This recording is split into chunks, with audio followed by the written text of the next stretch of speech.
Yeah, cheddar. Cheddar. Yeah. So what, you grind now? Put your money up, your talent up, let's find out. Better rep your city, cause we worldwide. Yeah, you'll be alright. Just stick to the guidelines. Don't be scared by the path that you headed. It's time to battle through the brackets with lead. You can't crack under pressure. You might have got some likes. Yeah, you made a little noise. But can you go shot for shot with some real boys? A.C.B.A. when I'm stepping in. Is you up for the test? Shouldn't even question it. You took the critiques like a boss. You ain't soft. Time to really show it off. Show these people what you got, huh? Man, when it comes to bars, I'm finessing it. Bring your A game, ain't no other way you getting it. Man, show these people who you better than. A.C.B.A. Huh? We repping it.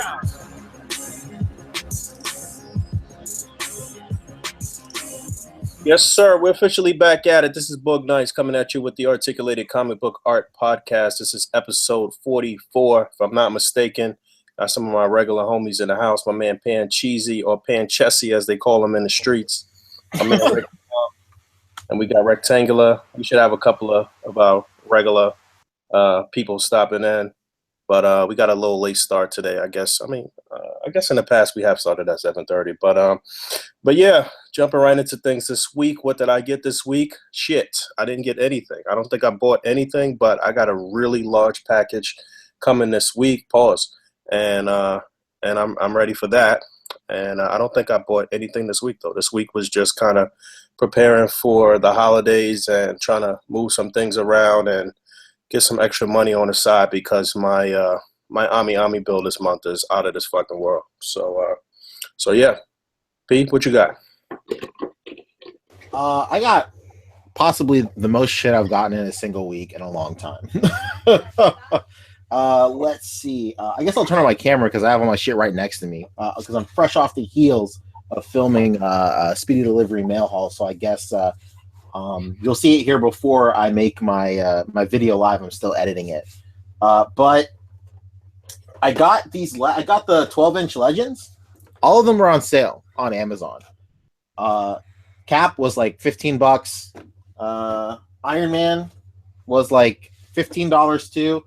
And then it was nuts. It was crazy. And Spider-Man was like out of stock all day. Like the entire day he was out of stock. And I had like Iron Man and Cap like chilling in my cart for like the entire day. And I was kind of waiting to pull the trigger. I wasn't really sure. But then like I was just chilling, getting ready for bed. And then I noticed that I went to go check my Amazon cart.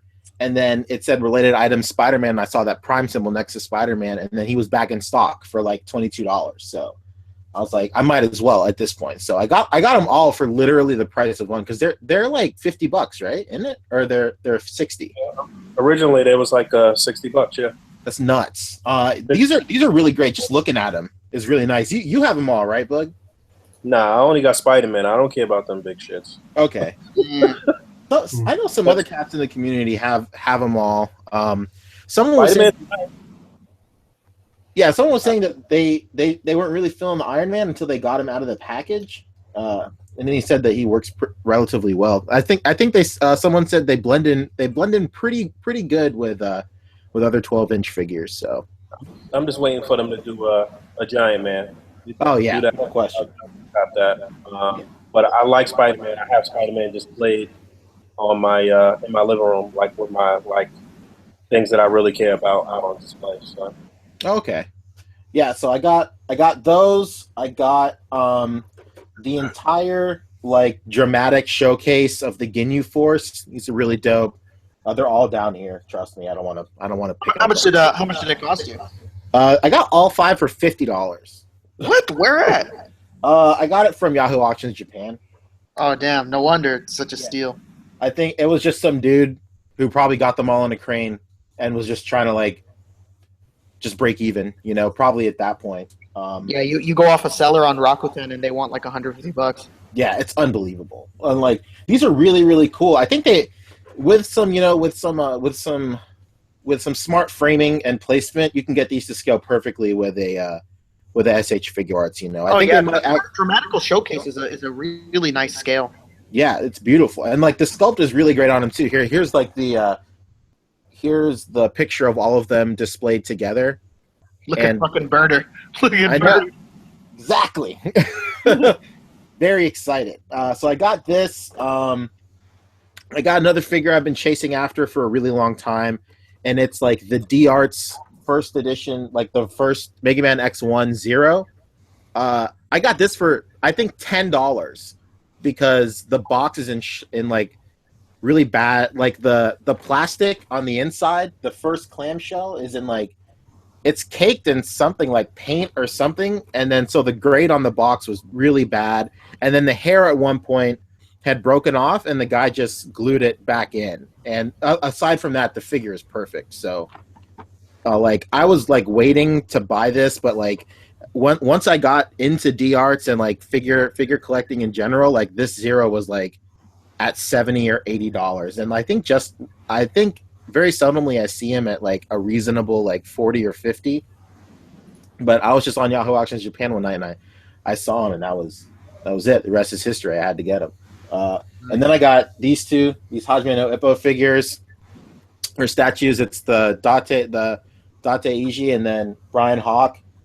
And these are unreal. I never thought I'd get these figures. That tongue out Brian is fucking crazy. Unbelievable. Look The at that. best. Crazy figures. And I'm super stoked to get this. The Date is missing his cape. I don't give a shit. Honestly, I don't care. I think I got both of these for like $50, and they each go like complete with the box. Like they go for like bills. It's unreal, and I don't really care about that stuff, honestly. And then I got a bunch of Hajime no Ippo keychains because they were like, Boom. it cost me like $4. Man, I don't even know. Like these dudes are just nobody gives a fuck about Hajime no Ippo right now. And like everybody who loves Hajime no Ippo like has gotten their shit years ago. So now it's just people that were just like buying a whole bunch and are just trying to move them. So like now is a really cool time to go on Yahoo Auctions Japan or any type of overseas auctioning type of deal and just like taking advantage of all these people that have just been sitting on Hajime no Ippo stuff. And the last thing I got, I got the Gohan and Cell Figurized. I can't remember if I mentioned that last week. I think I mentioned the Cell, but I got the Gohan too. It's over there somewhere.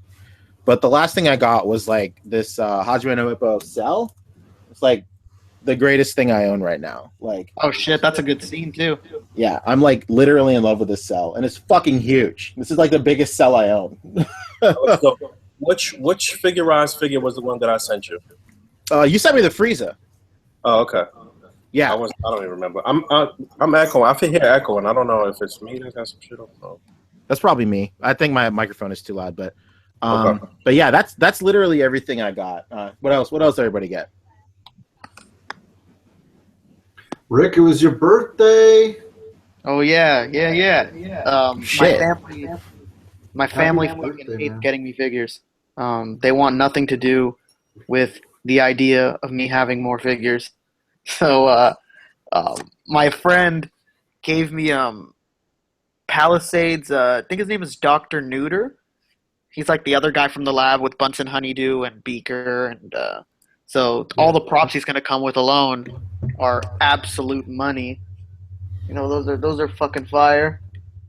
Yeah, I got that at the San Jose Toy Show a while back, and it's one of the only Muppets figures I own.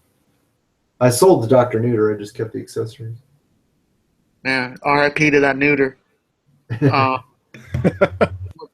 else did I get? Figure wise, I found a fucking Irwin Bobbity at random at a Goodwill. Oh, that's dope. Yeah, got it for a sweet steal of 25 cents. Truly. Oh my god. Truly incredible deal. I got fucking what's it called? Icon's Firestorm. So that was good to get because I'm the guy only wanted $15, and I like having more of the figures with this newer mold that have like the kind of SHF crotch. You know, Yeah.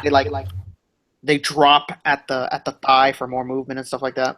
Yeah, they pull down, right? Yeah, they pull down exactly like that. And So I like having that. The paint job on this thing is fucking exquisite, and I've never even used the word exquisite before today. But it is deeming of the exquisiteness of exquisitations. I got fucking a Black Series Darth Revan. So that was good. Finally, the stock came in on Big Bad Toy Store. I nabbed it when it went up on single card. Nice. So I finally have him shipping. For some reason, he's in, but my Sabine isn't. Who knows how that works out? Doesn't make no sense to me. This is the same damn case. Shit. I don't know if I mentioned before, I got that case of Muppets figures that comes with a beaker, honeydew. That's one figure box. The other one is Animal with his drum set, and then the third is Stantler and Waldorf with the stage, with the balcony of the theater, and the Stantler and Waldorf is absolutely incredible. That theater is heavy as fuck. That theater balcony is super super heavy, and really nice and sturdy. It doesn't feel like cheap, like thin plastic, like nonsense. And the figures sit in their seats well, like not something stupid. They don't look like morons sitting on these seats that they come with. So that's also, that's money in the bank right there. No WWE. Shit. So that was cool too. And I just have them at the ledge of my desk and everything I do. And, threatening to throw tomatoes at my face. Nice. At any moment's notice. Shit. And I think that's pretty much it. It was a real slow week for buying. I'm still looking for the Spider-Man figures. I've not found them. I have the first wave. I have the first half of the figures. I have the ones that everybody wants. I have Miss Marvel, Green Goblin, 2099, and Shocker. And all I need is the other three. And I can't seem to find them anywhere. So hopefully I'll be getting those soon. Get that black suit Spidey. And I didn't want UK until I saw how nice the mold was. And then what's a Jackal, of course. We got to have that hairy chess game right. Get that Jackal. And that's it for me. What about you, Todd? What's been going on in Todd's world? Well, Josh Cheney hooked me up with Jackal. Boom. Shit. Yeah, for some reason, Victorville's they got flooded with they got 7 cases. What the fuck? Yeah, in a matter of 2 weeks, they got 7 cases of the Sandman wave, but for some reason, Green Goblin kept being missing. So I don't know. I'm assuming employees are scalping them. Yeah, definitely. That's what it is. Yeah. So I got him.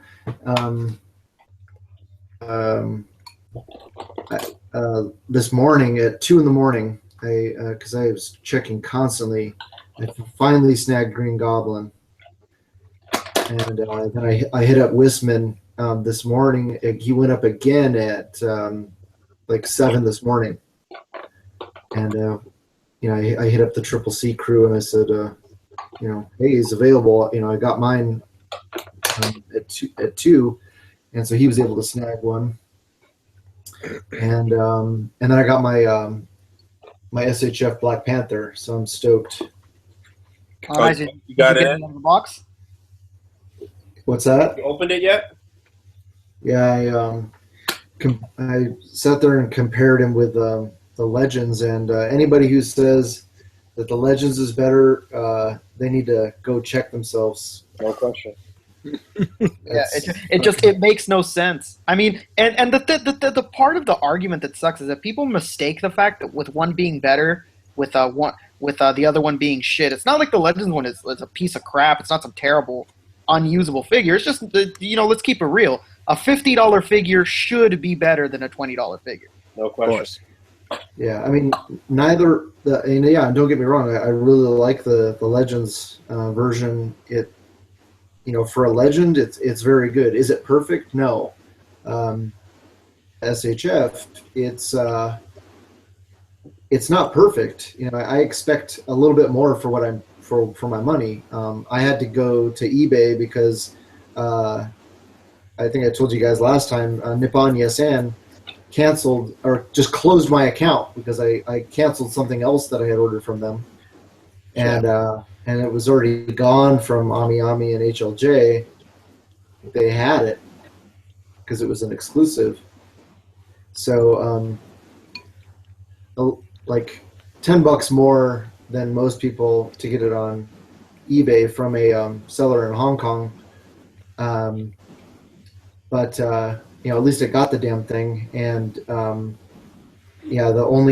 my only real complaints is that his ankles are a little beefy, and he needs to have sculpted. What's that? But he's got the cankles, huh? Yeah, he's got some cankles. Even my girlfriend agreed. He needs to have sculpted claws on at least one set of those hands. So. You know what? I see Darius had got somebody to customize some sculpted claws or whatever, and they look pretty good. And Dave VX is a fucking like maniac. Once he sees some shit, he's just gotta have it. He gets the fucking fever, and he convinced me to get mine done too, because I have two or whatever. So I said, you know what, fuck it, I'll get one done. I didn't get it done yet, but I'll let you guys know how it looks, of course. Somebody's got a lot of feedback. Maybe it's me. Pancho's got the big ass mic. Pancho got probably studio shit. That real studio. But yeah, I'm gonna see how it looks. But definitely echoing the same sentiments as far as you're paying $50-$60. It should have came with an interchangeable head and the claws. If not the head, at the very least, it should have had the claws on the hands. No question about that. But it's a very nice figure. Oh, that's the other thing I was going to say. In my review, I reviewed him. If you look at the actor who played Black Panther, the person who was actually in the suit, that motherfucker was beefy as fuck though. Like, you know what I'm saying? Like, he was like, yeah, he looked a little bloated all the way around. Like, you know what I'm saying? Like, like you're not about to wrestle with that motherfucker. You got to shoot him. So yeah, I think we were kind of going with that look for the SHF figure, just making them look real beefy all the way around and shit. Yeah, I don't have a problem with the overall sculpt of the figure. It's just the ankles is a little bit thick, but everything else I think is better proportioned than the Legends. The Legends, man, when you put them side by side, even if you put Legends next to like Captain America or you put Black Panther, Legends Black Panther next to like Deadpool or Captain America or something, you look at his legs and you're like, dude, you've been skipping leg day. He's like skinny as fuck.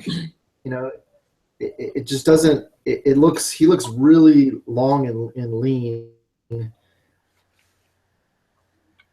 I'm so glad that because SHF a lot of times will be on the short side. It's more true to 1/6 scale or 1/12 scale. So Legends tend to be closer to 1/10 scale. So yeah, I'm just glad that he is the same height as the Legends one, and he integrates perfectly with my Legends. Yeah, that's definitely the plus side to movie Legends is the fact that is the fact that they're always a little bit shorter than regular Legends anyways. So integrating Bandai figures, if that was something you wanted to do, is looks like it's very doable. Hell yeah. Happy and people want to say like, oh, well, I don't like how he doesn't have a bicep swivel. You can, with those butterfly joints, he can get into just as many, if not more, poses than if compare him to the Legends. Oh, and to say the Legends version is better, try getting your Legends Black Panther into a high karate kick. It can't be done. He can only kick at waist level, and the SHF is you can kick a dude in the face. Boom, straight face kicks. Yep. We're talking Bruce Lee. Yeah, a lot of the guys that were speaking on the on this SH figure arts looking like dog shit next to the Legends probably never fucked with the SH figure arts in the first place. Mm-hmm. Like they were complaining that like you just brought up, Todd, like a lot of the guys were saying like there's no like thigh swivel or anything like that, so it's trash. But they don't know how the joints work where the SH Figuarts doesn't need like a straight like Western cut swivel because it has the technology, but just hidden. So. Yeah, and if you compare anatomy, I mean, a human leg cannot twist 360 degrees anyway. It's like it moves exactly the way a human being moves. It's crazy. It's like, and same with your arm. You don't have a bicep swivel. You can't move your arm like 45 degrees if it's bent backwards. It's like it's frustrating that people don't. Like you gotta put your hands on the figure before you have any kind of real critical remarks about it. Yeah, it's like I was saying. I think it was in Dallas James' status, or I'm not sure who it was. I was saying, hey, you want to say that you don't think the SHF is worth the price, or you're not willing to pay it. Nobody can argue with you. That's true for you. That's fine. But just coming out here, dogging it, saying that it's shit and that it's not as good as the ML version. Like it's nonsense. It's nonsense. How could I even believe you? How could anyone believe you? Yeah, I mean, for $20, the Legends version is a good figure. Yeah, for sure. But but if you want to be able to do a little more with it and have the sculpt look better, and even the articulation in some respects is better, and you can afford it, definitely pick up the SHF one. One thing I noticed, initially when you try to get his ab crunch to go forward, it doesn't, right off the bat, it doesn't look like it goes nearly that far. The Legends one goes crazy far, but in the Sacrifice, you have that hump that's exposed in the back.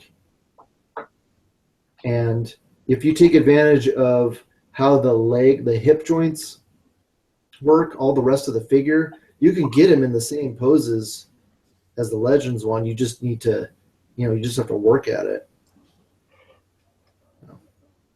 Anyway.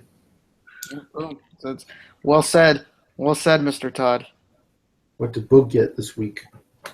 Yeah, I didn't really get shit. Yeah, he's been keeping it low key, classy yet hood. Yeah, I literally didn't buy anything this week. I couldn't. I just really couldn't. I'm literally preparing myself for all of these. Yeah, I went nuts with troopers from Rogue One with SH Figuarts. So, damn. My God. Oh, that pre-order is about to drop soon, huh? Yeah, so any day now, I guess. And then they'll be back to back to back on top of that. And I want to put everything together, but then again, I don't, because I do want to review shit. And so that's a whole nother issue. I feel like I should probably just put everything together and wait till the very end of the month and then pay the bill like that. But I don't know, man. It's a pain in the ass. But when's Rogue One out? The 16th, is it? What day is it? This Thursday night. Mm-hmm. Yeah, I see a bunch of people on Instagram going to the premiere tonight. So. Oh, you guys, yeah, because New York probably gets shit, or New York and LA probably have early. Yeah, I think it's in LA. I saw a couple of people that I follow, a couple of celebrities that I follow, gearing up for the premiere tonight. So I'm pretty sure that's in LA though. Yeah, I'm probably gonna go solo on Thursday night because my girl's not in any hurry to see it. So I'm pretty sure that everything sold out at my local theater because I didn't buy them online the night they went up, so I'll have to wait. But my girl will definitely see it with me though. I checked last night and there were still tickets at my theater, but I don't live in a big city, so it's. I'll probably stop it after work and pick them up tomorrow. I'm excited for it. Oh yeah, I can't wait. Thankfully, like Todd, I live in a city where people don't give a damn, and I could show up there an hour before it starts and still have tickets. Shit. And a lot of my theaters still don't do reserve seating. I know a lot of people's theaters now, they only do reserve. I ain't one of them. Tell you that. Yeah, mine the same way. It's it's first come first serve as far as what seat you get. Yeah, same here. That's just not happening anymore in New York. Everything is Yeah, and Emiya always goes to movies with all his friends and stuff like that, and he's always like, "Oh man, we got to buy together." So we all sit in the same seats, like same seats, like reserved seats. What is this, fam? This isn't a basketball game. you know, like they acting like it's a fucking Broadway show, huh? Yeah, man, you gotta have. Rest of us are flying Southwest. Yeah, man, we're over here in coach in economy. We're out here on the economy seats. These dudes are over here sitting in first class in recliners, reserving seats. So I guess we got the purchases out of the way. We got a couple of things to talk about. What you want to talk about first, right? I don't think Todd, you didn't watch the trailer for Spider-Man, right? No. And you don't want to be spoiled? Well, I mean, I already know who the main villains are, so and I know, because everybody on Facebook can't keep their mouth shut. I know Iron Man's in it. There we go. I forgot you don't even watch fucking trailers. I don't. No, and that's crazy. the thing. Is that I try to avoid shit, and you just can't. If people just, they fucking. And in this day and age with social media, like you literally have to stay completely off of social media with anything. Yo, I've been like, I just got caught up with just a quick like side note and shit. I just got caught up on Westworld. I think I'm on like episode 6 or 7 right now, and yo, it's been difficult trying to avoid people with that shit, man. Yeah. But yeah, I'm enjoying that show. It's interesting. Seems like it borrowed a lot of ideas from a lot of different things I saw over the past couple of years, though. But it's unique, though. But yeah, so Spider-Man trailer. That's what we're talking about. Yeah, but before that, I'd like to ask Todd a question. Todd, legitimate question. Because I know my friend has a certain method. Since you don't like trailers, like what do you do in the beginning of films when they play them? Do you like, oh shit, I'm walking out on this bitch? Well, man, I just uploaded a video where I interviewed Kirby, Pags, and Slings, and then Slings interviewed me. And I had previously put that stuff on the A.C.B.A community channel, just in little bits and pieces, just segments. And so now I uploaded the whole, basically unedited versions. And in there I talked to Slings about the first time that I went to the movies without watching the trailer was for RoboCop 2. And that's back in the day. You've been doing it for a minute. Yeah, it was like 15, 16. And ever since then, I don't watch trailers of movies that I think I want to see, because that experience was so mind-blowing when you went into the movie and you didn't know who the villain was, and that you saw RoboCane all of a sudden be this killer robot just mowing cops down like there's no tomorrow. And I was like, holy shit, because if you watch the trailer and you see even just a flash of that for a couple of seconds, it really takes away from the experience. Even if it's not for that very long. And but then especially nowadays, like you see the trailer all over the place. When I grew up, there was you basically had to go to the movies or you had to catch it on television. There was no internet.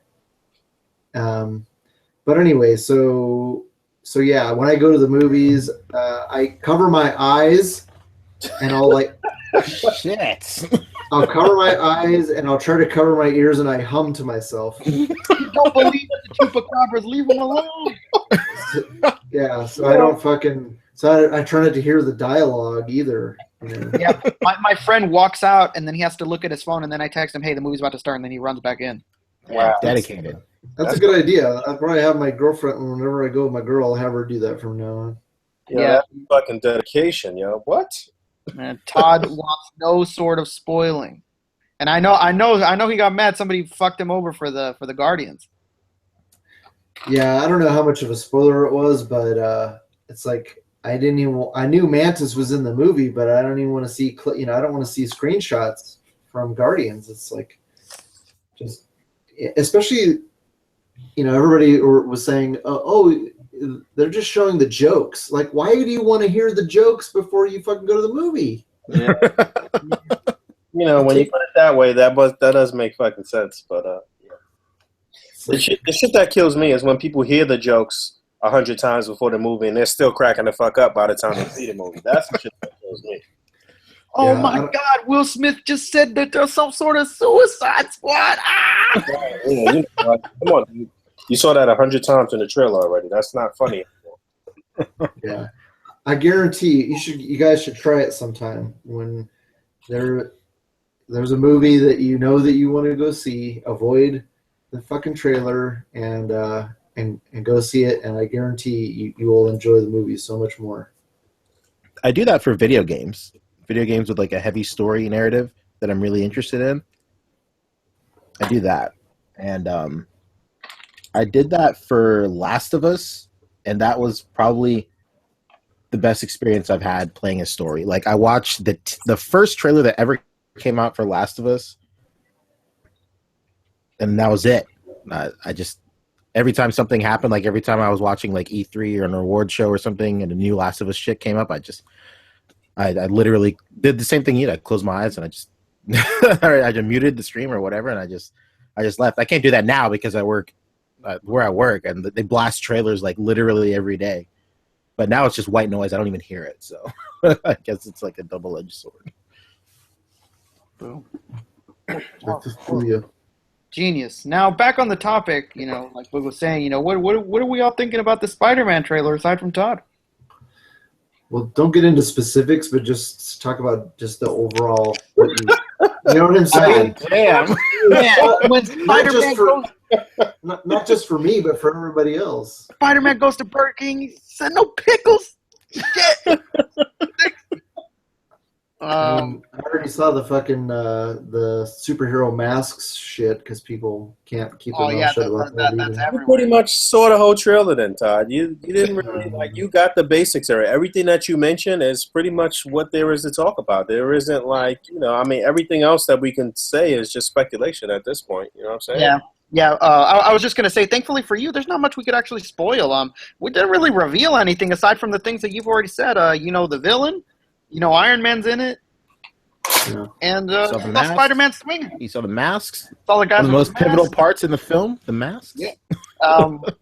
And I thought the trailer was sick. I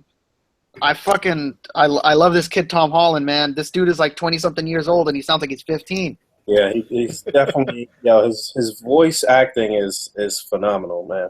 And for those that don't know, like, this kid is like some little British kid on top of that. So he's not a fucking kid at all, actually. He's probably like 23 or some shit. I don't know. Yeah, I think he's like 22 or something like that. So, yeah.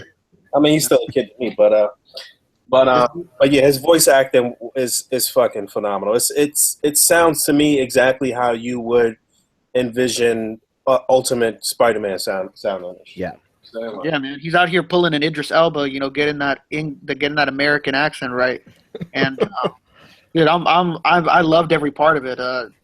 So far from what we've seen of the Vulture, he looks awesome. Michael Keaton, you can never fucking go wrong. He's the fucking damn Batman. Yeah, so it looks he looks fantastic. I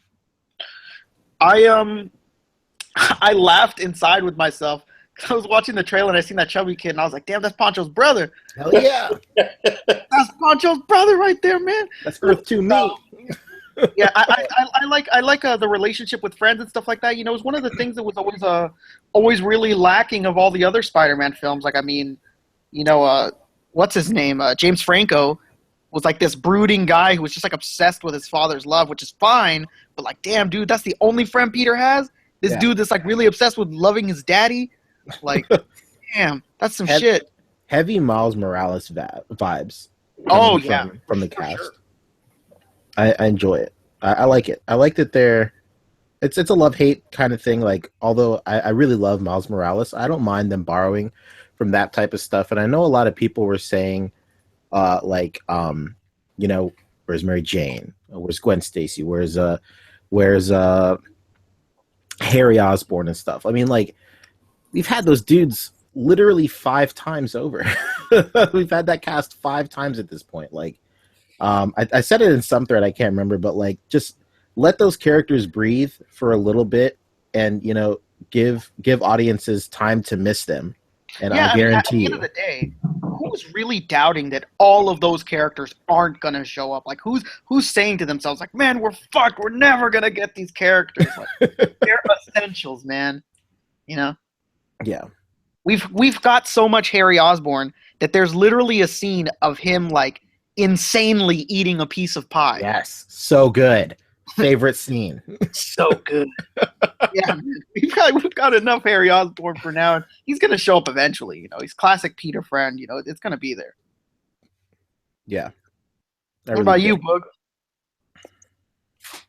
Yeah, sorry, I was putting some shit away.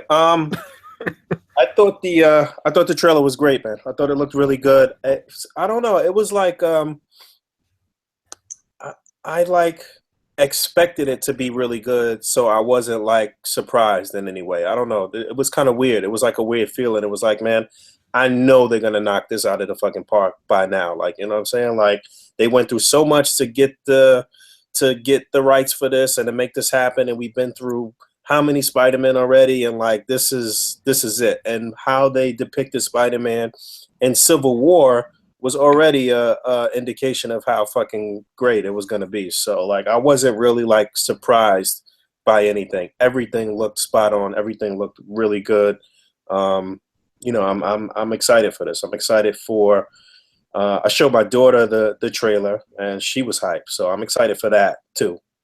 Seeing it with my kid, and I don't know. I think it looks great. I'm definitely the like Pharaoh always says, the villain makes a lot of these movies and shit. And Michael Keaton is probably gonna be fucking ferocious as Vulture. From what I understand, he's supposed to be like a really like scary type of villain and shit in the movie, like not just on some like kiddie bullshit. Like he's supposed to be the real deal. So we'll see.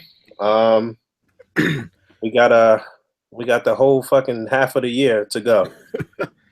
Yeah, I agree. I think Michael Keaton is going to be really, really great as the Vulture. I mean, like at the end of the day, I love Spider-Man's Rogues Gallery so much because at the end of the day, what kind of a person fucks with a teenager? Like, I mean, they have to know that he's not an adult.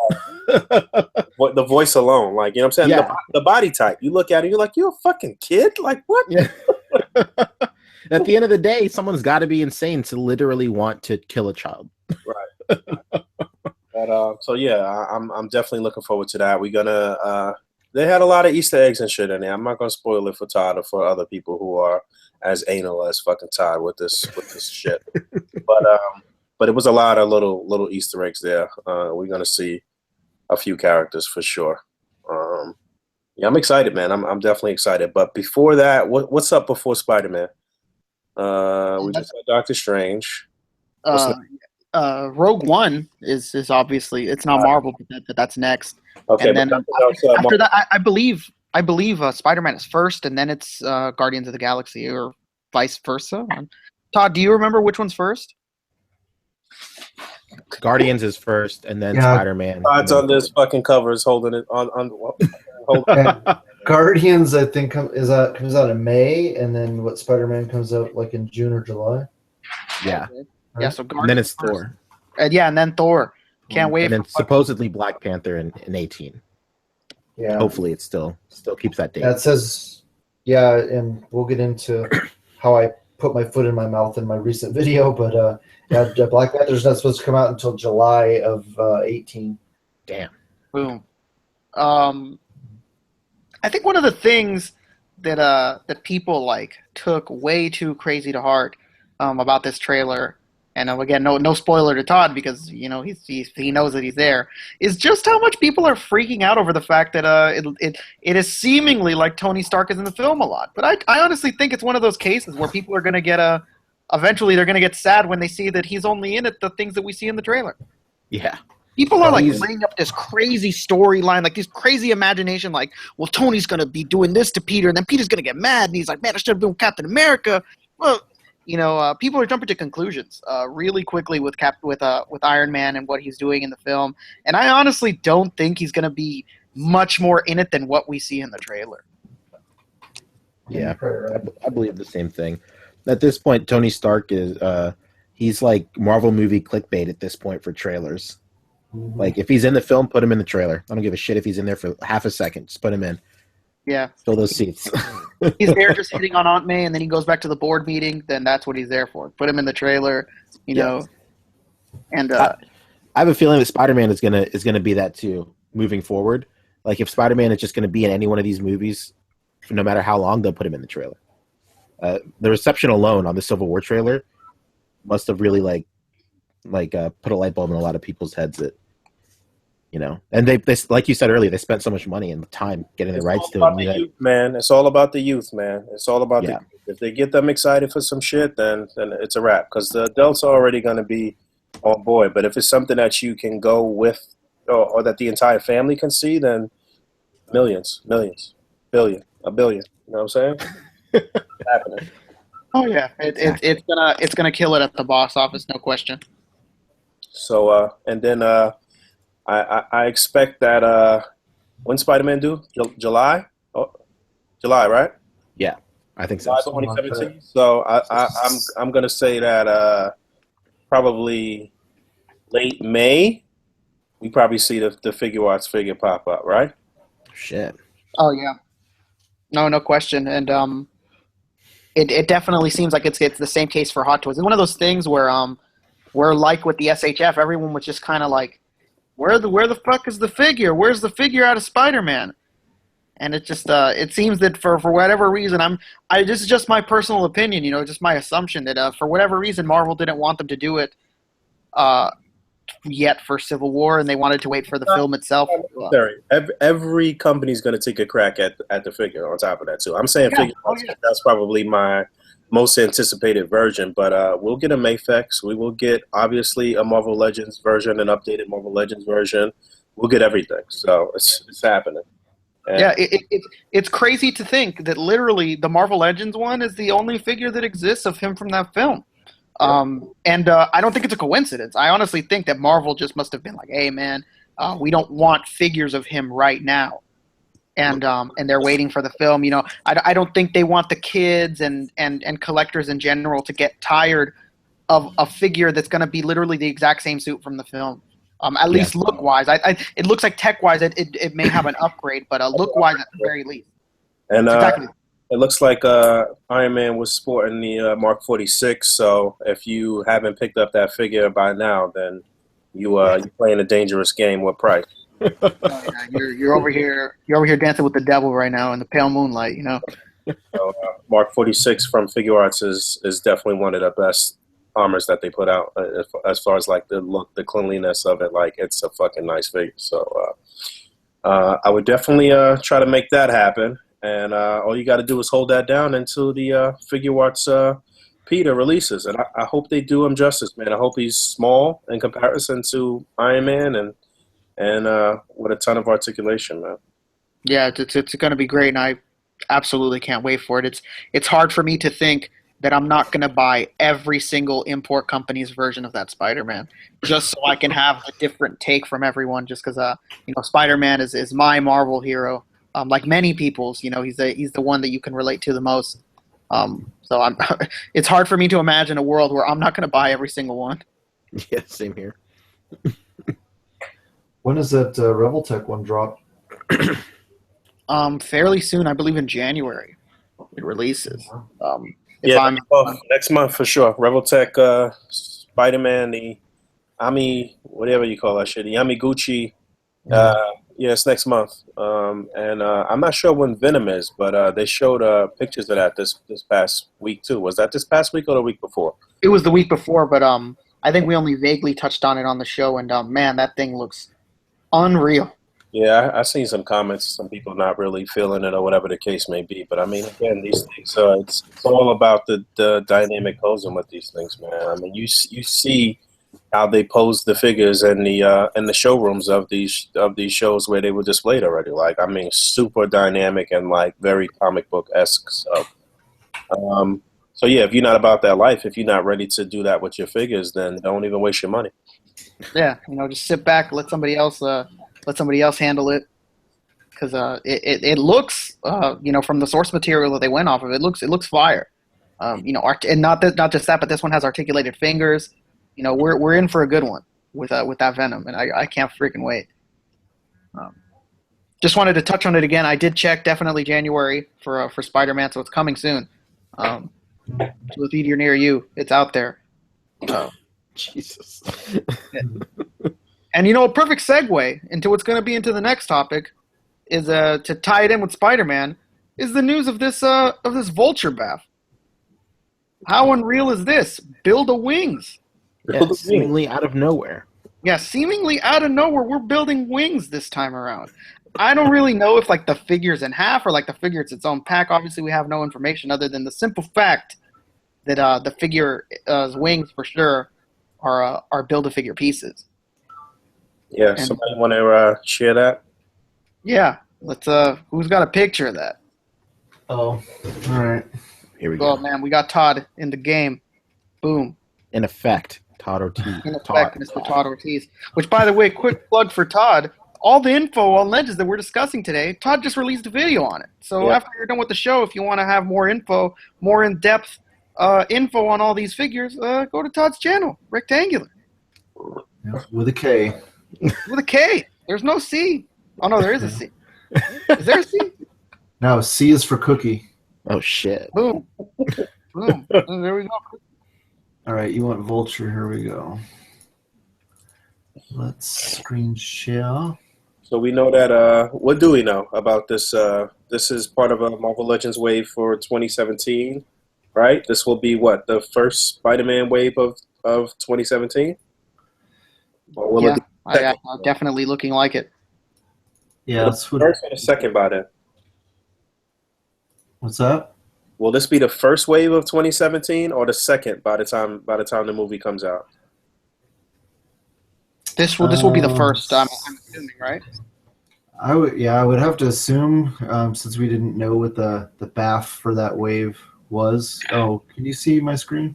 Yeah, we can see. Yeah, we see it clear as day. Okay, so yeah, supposedly the wings are going to have 12 points of articulation. My God. So I can see you got a hinge on both sides. Then it looks like the rotor, the fans move. So that's 2, and then you got a hinge here. So that's 6. Let's see, 2, 4, 6 right there. So, and then these individual what do you call them? Feathers, I guess, mechanical feathers. Those move out as well. So I think it's going to be, if people really love the Keaton villain, they're gonna this BAF's going to be pretty sought after. Oh yeah, for sure. So what does everyone think about the fact that now we have a Build-A-Figure wings, seemingly? Trash. Yeah. I love the move too, man. It's a step in the right direction. Creative stuff like this. It's what people want. And it definitely makes me sad that we didn't get something like this for Sam Wilson Cap. Being that it was a box set, it does suck that we didn't get something along the lines of this. And it's really cool. It would have sucked if we got some Vulture single pack with some small shitty wings, which they could have easily done.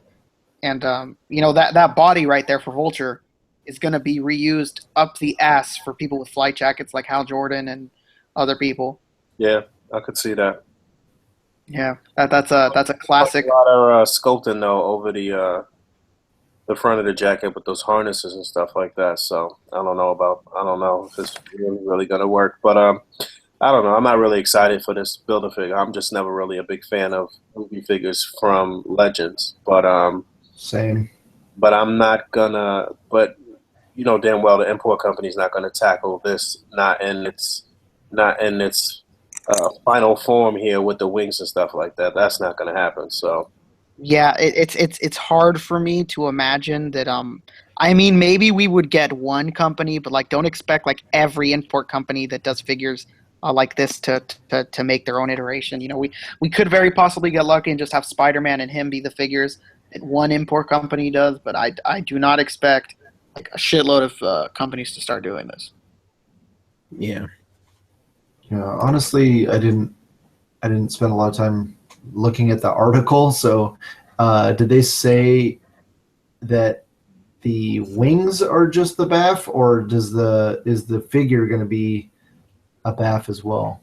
Yeah, I didn't really understand either. It seemed like they were just referring to the wings, but I would be surprised if the figure itself was also not a part, because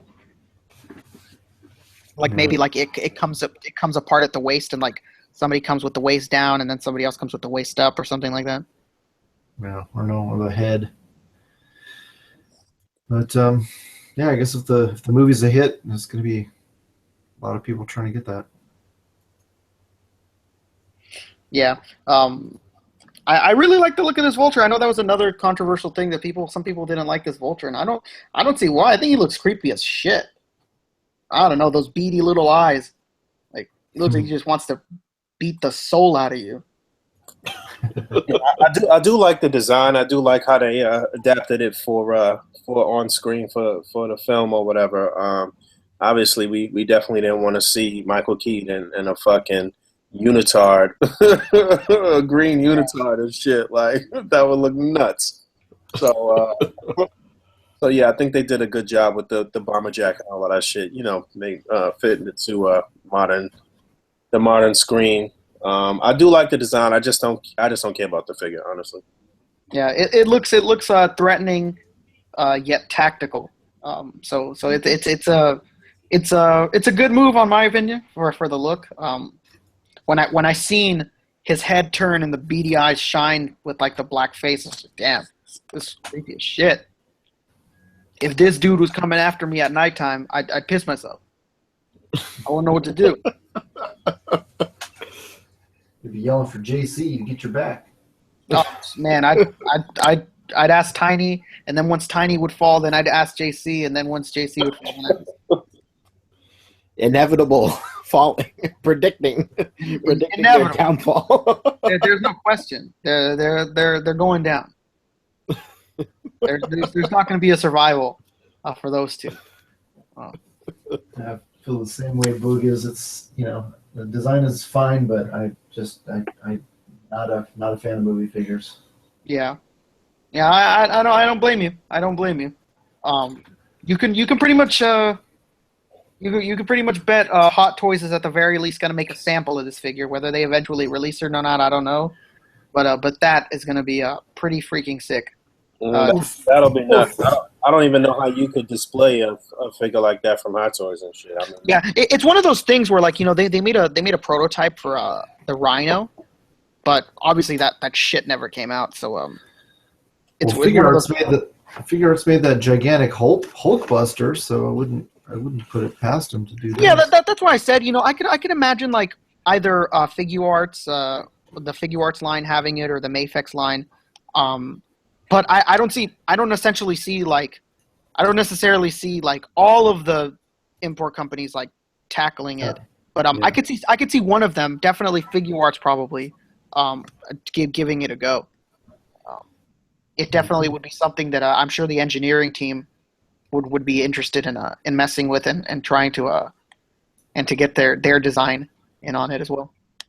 It's going to come down to how well the movie does, really. Yeah, absolutely. It's going to come down to very much to the film itself's popularity, which I'm sure is going to be absolutely unreal. Speaking legends, not only did we have a trailer for Guardians, but we had a wave. We knew Titus was around. We knew of Sam, Nova, Angela, and Darkhawk, but I don't think we ever saw Major Victory, the movie Star-Lord, the movie Yondu, and the movie Drax for at least the second iteration yet. You know, what does everybody think of this wave other than the fact that Titus sucks? You know what? I saw a custom of Titus. I think it was from Loose Collector, maybe. I'm not 100% sure on that, but it made me hate the Legends version even more because it's not even really like the Legends version is not beefy enough either. Like, you know what I'm saying? Like, it's got some height on it, but he should be like really crazy, and like his girth should be more. But and I feel like for a Build-A-Figure, it's not even really a lot of detail and paint applications from what I can see so far. It's not the most detailed bath. I've seen that thing up close in person at Comic-Con. It was a disgrace. No. So, Damn, out the gate. if you're looking at it as far as the painted versions from Comic-Con and you saying it doesn't look good, then by the time it comes out, it's probably not going to be in much better. You know what I'm saying? So, but yeah, the rest of the wave, I'm excited for Darkhawk. That figure looks pretty dope. Who else is there? Who's got pictures? Tyler, let's get some pictures, baby. All right. Boom. There we go. Todd. He's the man with the pictures, the man with the videos. I can't even remember. Oh, Angela. We finally going to get Angela. Yeah, she's fantastic. Supposedly, this is what the fans wanted, that they voted in. I forget. It was so long ago, I forget who else was even part of that poll. What other figures were part of the poll. But I feel like there was at least 2 other figures that I know for certain that most of the people that I talked to voted for over Angela. But I'm happy that we're going to get this. I'm happy that shit was a rig, if you ask me. Yeah, I think so too. I definitely think so. I said that. That was a rig. But she looks. I mean, I'm happy to get her. I'm trying to figure out what mold is that. You think that's the that She-Hulk, the red She-Hulk mold, the She-Hulk and Valkyrie mold? From the pictures I remember from SDCC and not SDCC, but New York Toy Fair. She doesn't look to be on the same mold as Valkyrie. No, she's. I can confirm that I was at the panel. She's 100% new. Yeah. Oh, okay. It's kind of. It's not the same as Moonstone, but it's more in that scale, I think, right, Rick? Yeah, absolutely. That was one of the first questions people had at the panel. You know, is this a new mold? And then they're, you know them. It's a completely new mold, brand new, never been seen in the line before. You know, really trying to hype it up. They don't got a fucking ab crunch, though. Yeah. Nope. No, look at that. Nothing. Nada there. Yeah. I don't know. I'm not going to bitch too much because I'm so happy to be getting this figure. I love this character so much. I really hope you're wrong about it being close to that Moonstone mold, because that's too small for her. Well, she's a tall figure. This one, she's tall. Well, to be fair, some artists draw her at the same height as Gamora, and Gamora is not. You know, she's not a Valkyrie. She's not a She-Hulk. You know, she's more of a Moonstone. So I'm not going to bitch if she ends up being. She's like right in between those heights. If you ask my opinion, when I'd seen it in person, she's like right in between the Red Hulk and right in between the Moonstone. Yeah, but it's all. I'm just so happy that it's all new sculpted shit. The only thing I can think of that they're going to reuse is for Sif and maybe Lady Thor. We'll use some of these parts. Oh yeah, for sure. I can't see what else that they would do with this. But yeah, so far it looks pretty hot. You know, if they can get the paint apps on point, then I'll be super hyped. And then we finally have a Darkhawk bringing around a friend for what's his name for Superion. Years later, he has a companion, and it's only one. For who? For Superion. What are you talking about? Hyperion? Hyperion. Sorry. Hyperion. You had a Darius moment? I had a Darius analyst. I'm talking about analysts, man. Yeah, finally, and he looks pretty sick, man. Yeah, that looks pretty good, man. I don't know how practical those fucking parts on the wings will be if they can't like retract or come off or some shit. But from what I'm seeing here, it doesn't look like they will be able to, though.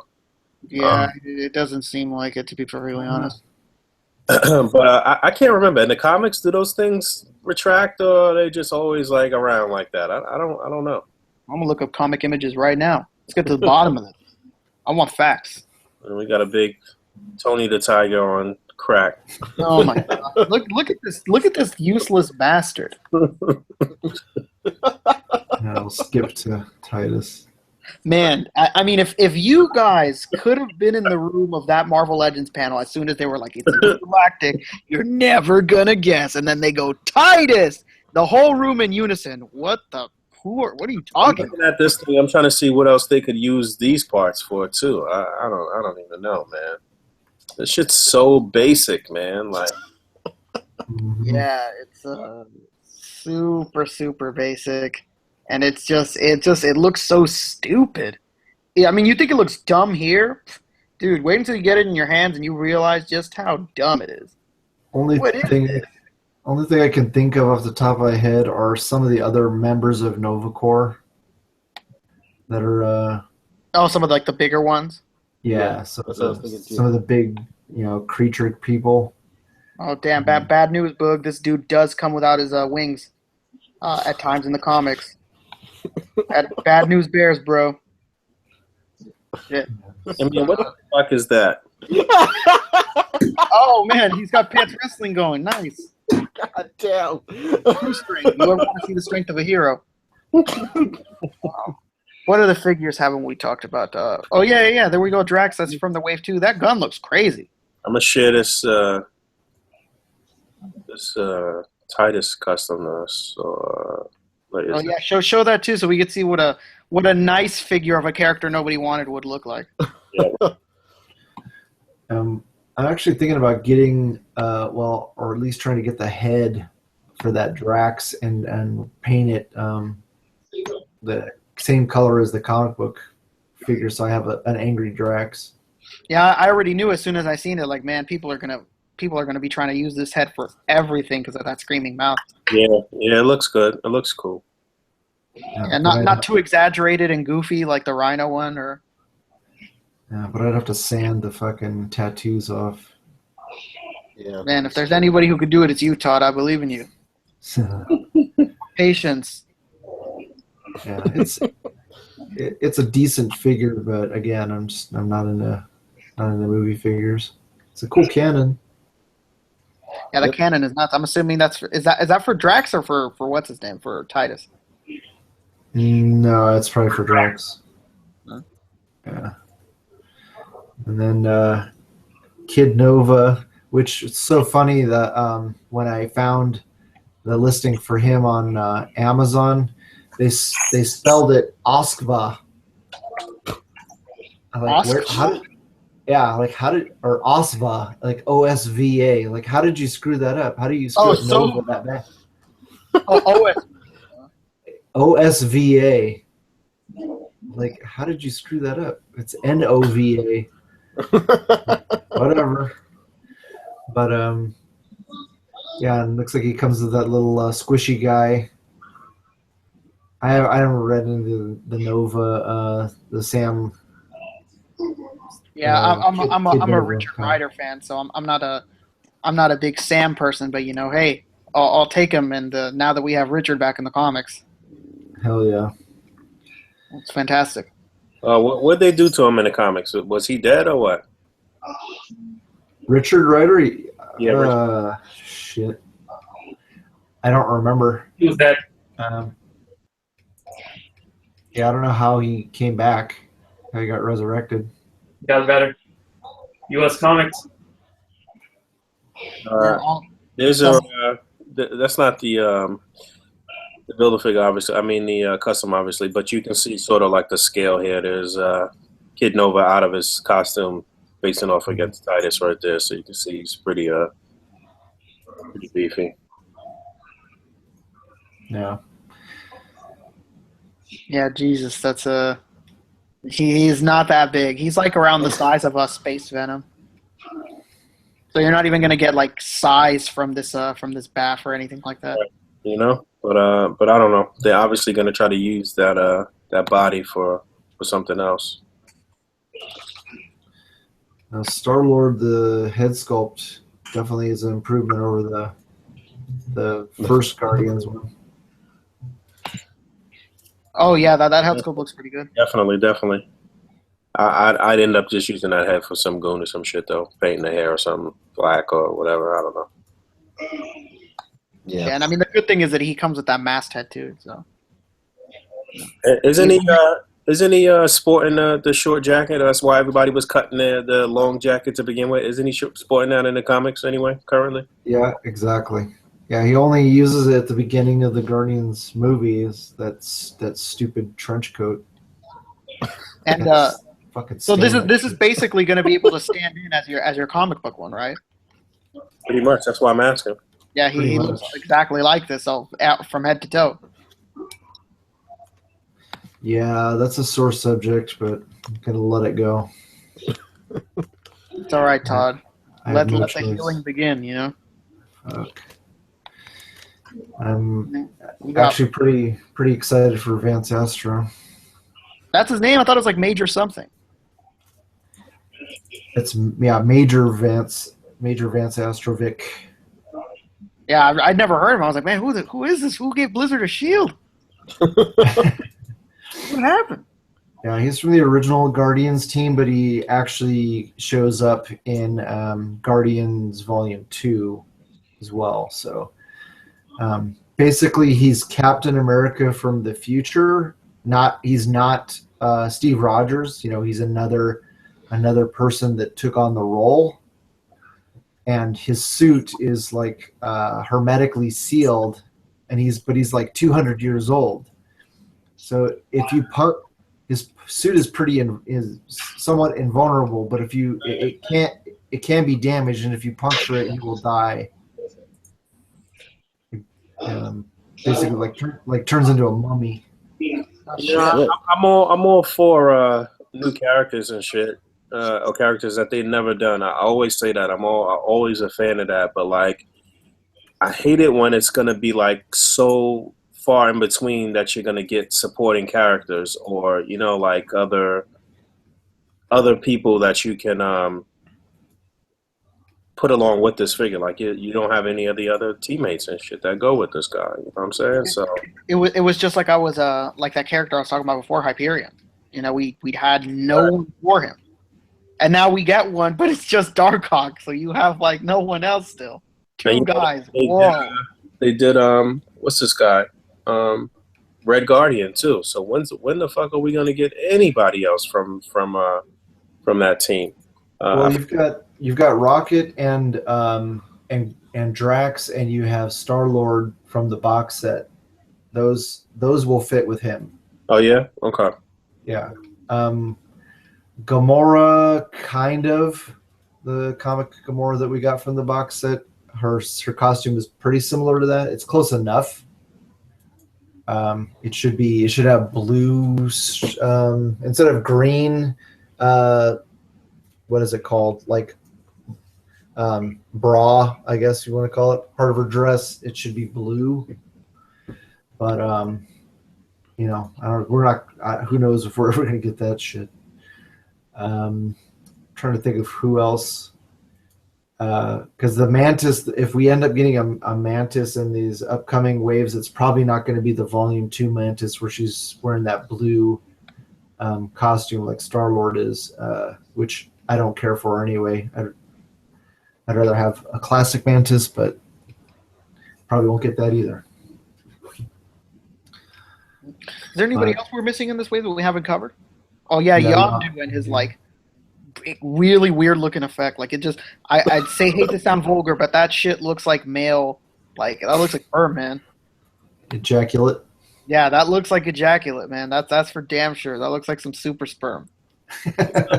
It's pretty interesting that they even gave us that accessory, that effect. That's new for Hasbro, man. That's kind of stepping outside the box. They've got the head sculpt with him whistling and shit too. It's pretty cool. Yeah, they got this dude whistling. A lot of outside the box thinking on this figure. Yeah. I mean, I saw somebody else mention it too. People will be cutting that up and using that effect for smoke and shit like that. Throwing it. Oh, that's for sure. If it just wasn't flesh toned.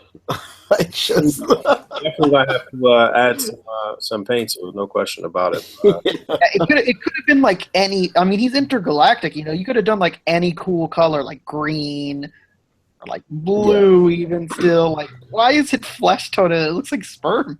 I think in the film when he uses the arrow, like it has a red trail, but it's like distinctively red in the film, if I believe. This just looks like pink, like salmon. I can't. Yeah, I don't understand. I can't stand this version of Yondu.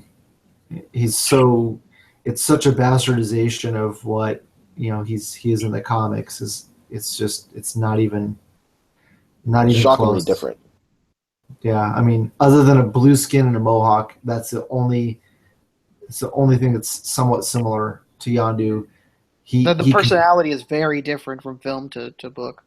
Totally, and the costume's totally different. He uses a bow. He has to fire the arrows with a bow. Once he launches them with his bow, then he can whistle and control their flight.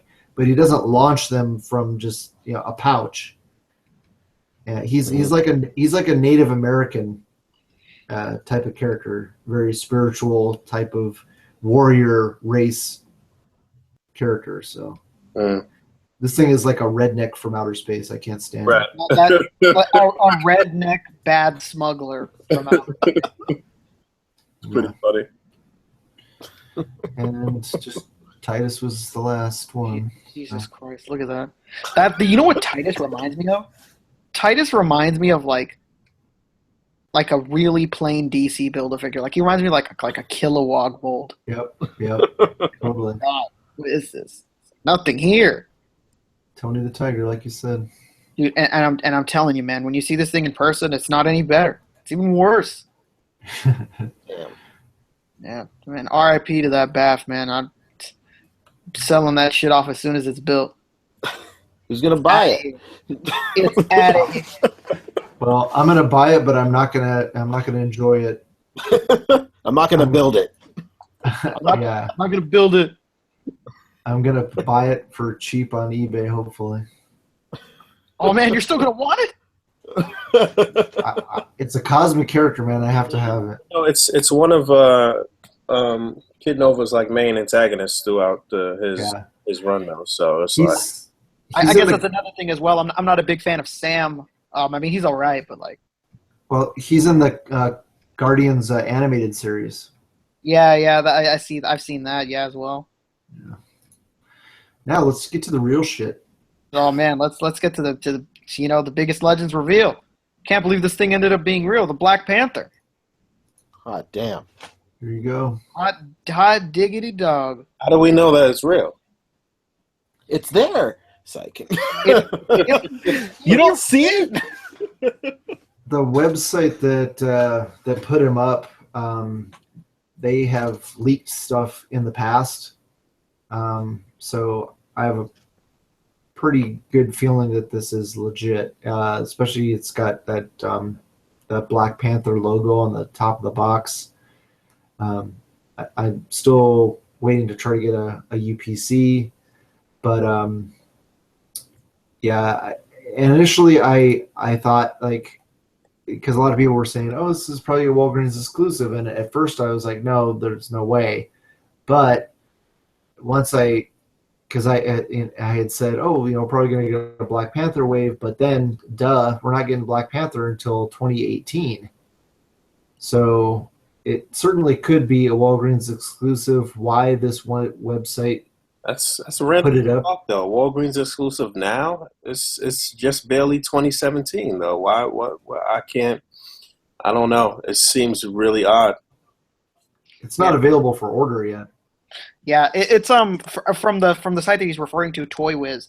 It's pretty hard to imagine that this is some sort of fake out. They would never post something fake. This is very likely something real.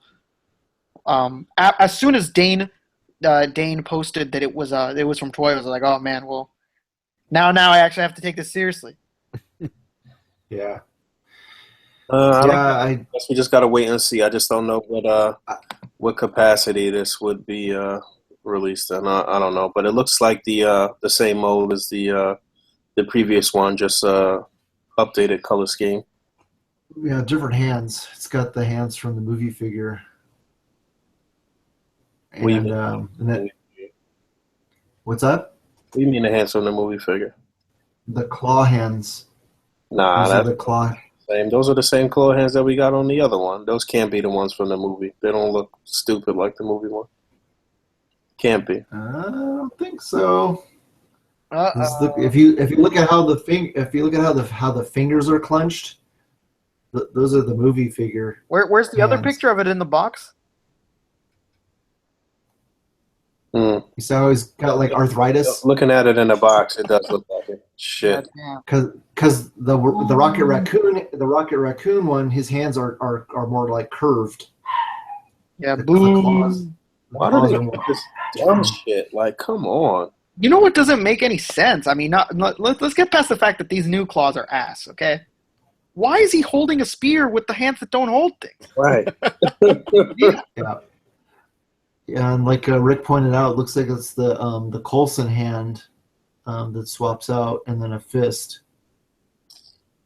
Ugh, disgusting, man. But this is a more looks like the more modern look for him that he was sporting most recently in the comics. That's what it looks like to me. But I would have liked to have seen them put him on that new Spidey mold. Yeah. Or something just a little bigger. Like I think this mold is a little small for Black Panther, honestly. No, this is the Bucky Cap mold. Yep. But I'll be happy to get an updated look for the costume. But again, I think they should have went and gave him one of those new molds. If this is authentic, I'm still not a believer. And the cape is from the old Adam Warlock. Dallas James pointed out that the Adam Warlock that they showed at Toy Fair doesn't have a cape. So, I don't know if they'll end up throwing this in with the new Adam Warlock, but more likely this is just the old one from old Hasbro. And I love Black Panther, so I'm just happy to get another one. Yeah, I mean, I'd be happy for the figure, no question about it. If this turns out to be authentic, I'm cool with it. But again, I don't know.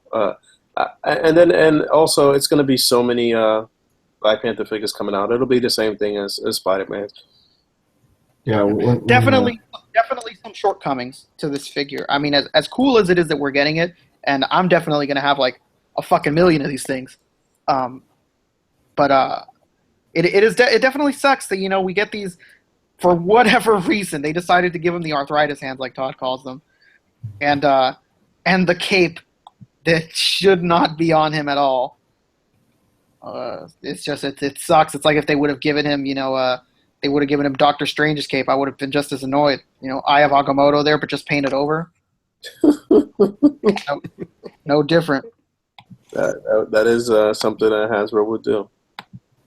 Yeah, it's got the Craven spear, and somebody's saying that that's Craven's necklace too, which I think they're right.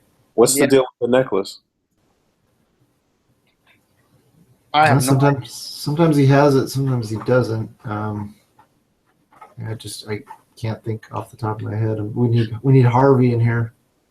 I don't know why I always thought that the necklace that he wore was always a gold. Yeah, or like silver. Should be. From the old school. Yeah, that shit right there looks white. Basically. Yeah, man, this dude's rocking pearls. He's got the white gold. Yeah, man. He's rocking his grandma's pearl necklace. Yeah, so I'm gonna go to Walgreens tomorrow and see if I can get my guy to look in the computer and see if it shows up there. Because that makes now that I've had time to think about it, it actually makes more sense because we're not getting a Civil War, we're not getting a Captain America wave in 17. And I can't think of any other wave that he would fit into, so it makes most sense that he would probably end up being the Walgreens exclusive. Yeah, yeah, and damn, I've been deflated. Now that I know it's the arthritis hands, fuck. Now, damn, this changes everything. I mean, I wanted it, but just like, man, I don't know. Yeah, Broke my heart. Broke my heart a little. I'll bring up a picture of the classic one that from the Rocket Raccoon wave, so you can see the difference. Yeah, and definitely in the box, it looks like it. When he's holding the spear, it looks like the other one. But when he's in that box, it's clear as day. You know, he's got the minor stroke hands. Minor. Hey man, he's got to live. You know, can't have him dying.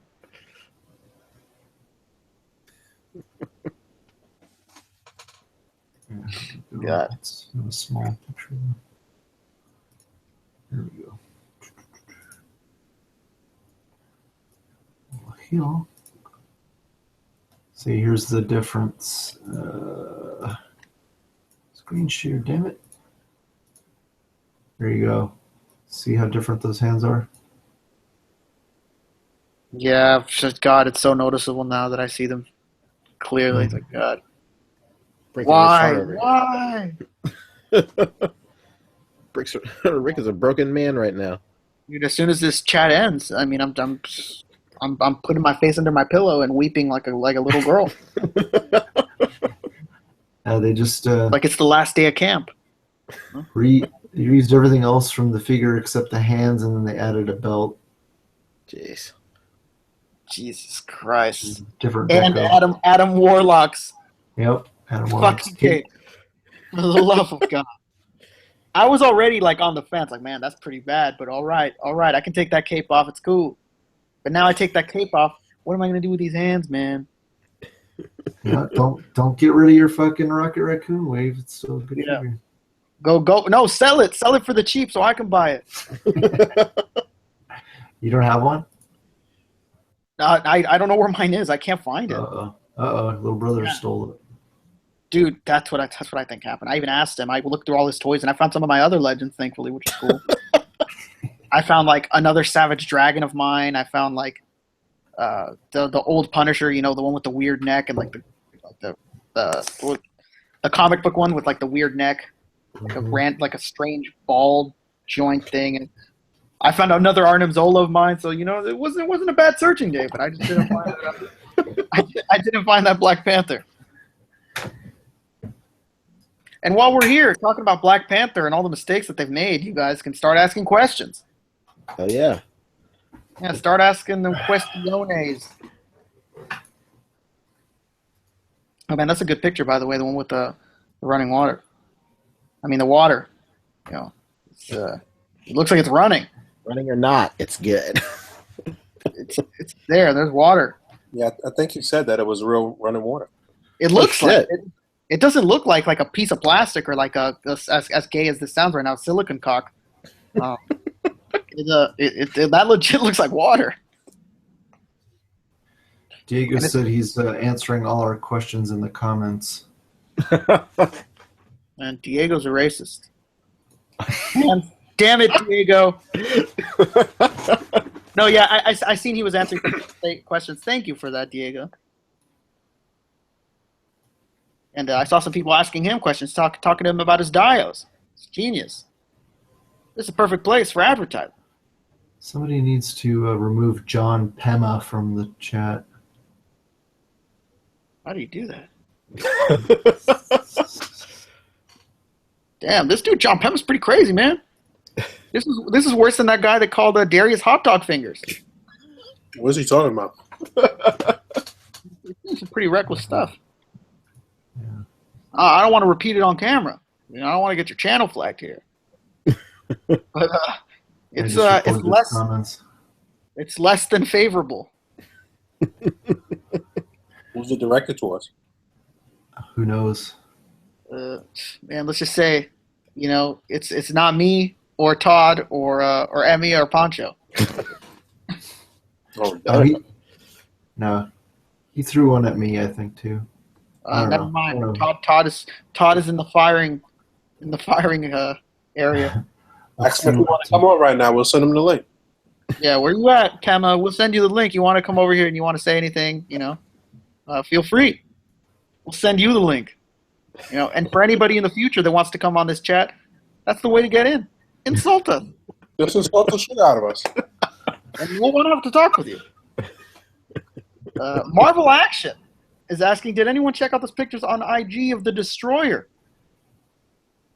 Yeah, that thing looks crazy. It sucks that thing got delayed, that Select Destroyer, because it looks nuts. February. Yeah, it was supposed to come out in December, right? Yeah. Yeah, it should have been out already. I have 2 on pre-order. Dude, that bastard looks real beefy. Fuck yeah. That is a double stuffed burrito of a figure, I'll tell you that. Anybody who's dumb enough to try flipping it, they're going to pay a fortune in fucking shipping. That thing looks like 10 pounds. Yeah, that thing, that's like, you're doing reps. Yeah, that's like a Marvel Select Juggernaut. Yeah, God, I have one of those. He's a heavy bastard. Yeah, man. I tried to sell on my Marvel Select once, and then I calculated the shipping, and I was like, no. I'm not even thinking about selling these online. Yeah. I'm still not at the level of having a scale and a printer. So I sold my red Hulk. I packaged it at home. I went to the post office, and then they were like, "Yep, this will be blah blah blah." And I was like, "What the fuck did you?" Like they told me some crazy number. I was like, "Man, let me go ahead and refund this dude's money." I ain't giving him this. Crazy. Well, if we do end up getting a Black Panther wave in 2018, I totally agree that we need to get a Man-Ape Build-A-Figure. Yeah, man, we need so many damn baths. Ridiculous. If you give us Titus, we could have gotten a new upgraded version of Analyst. Analyst? My Analyst, man. Or a fucking Uatu. Yeah, we could have that Marvel Select one is never going to get done. Nope. After they did they told everybody, hey, pre-orders we're reissuing it again, and then in the end they're like, oh wait, never mind, we lost the molds. Yeah. Oh, how convenient. Benjamin Ableton. He says, what do we think of the Fantastic Four inspired Dio that DMC did for The Amazing? So is that actually DMC posing as somebody else asking that question? Man, DMC actually chimed in. He said he thinks it's amazing. He thinks it's amazing. Surprise, surprise. He likes it. He's loving it, man. I think it looks pretty good. It's pretty crazy to have to paint that all pink. That shit. Yeah. That shit would hurt my eyes, man. I give credit to the DMC for being able to stare at it for long periods of time, making sure that the paint is all right. That's dedication. Basically. But it's pretty cool. Too bad Darius is not going to be competing in the tournament. All these dials and all of these custom figures and stuff that he's getting, and he's just going to only take pictures of them. Yeah. So anybody who wanted to see Darius in the tournament that's not in the tournament, so go over there and give him hell for it. Tell him, hey man, they told us on the podcast you're on the tournament. What's the deal? Want to see Big Pink? But the dial looks great. I don't want to see any fucking Kamen Riders running around in there though. Oh man, you heard it here first. No Kamen Riders. But we also don't even have any. In my opinion, we don't have any Fantastic Four figures that's worthy of that dial just yet. So hopefully that'll happen this year, though. 2017. We'll see what happens with this. These rumored Fantastic Four figures. Damn. Invisible Woman in Walgreens system. So I'm getting checked right now in the comment section. My mistake, Chris Lyons. You are absolutely correct. Darkhawk isn't a part of the Squadron Supreme. It's Nighthawk. But we still don't got nobody for Hyperion. See, I didn't know what the fuck you were talking about anyway. So thanks. We back to square one. Thank you, Chris Lyons. Now I'm depressed again. Damn. Oh man, Chris is saying he already put a Kamen Rider in it. In the pink deal. Well, yeah, I did see that, but it was more for like a size comparison, though. It wasn't like his official picture. I don't think. But yeah, the shit is massive. It's a huge dial, man. I mean, these guys have been pumping out some really nice stuff. The dial people, man. If you're not a part of the dial structure group on Facebook, you should definitely, even if you just want to go as a spectator, it's some pretty amazing work being pumped out over there, man. Oh yeah, no question. Really, really nice stuff. Hills, yeah. Man, if I had the patience, I would. I used to get on these chats like every day with Todd, a guy named AJ that used to do Dios.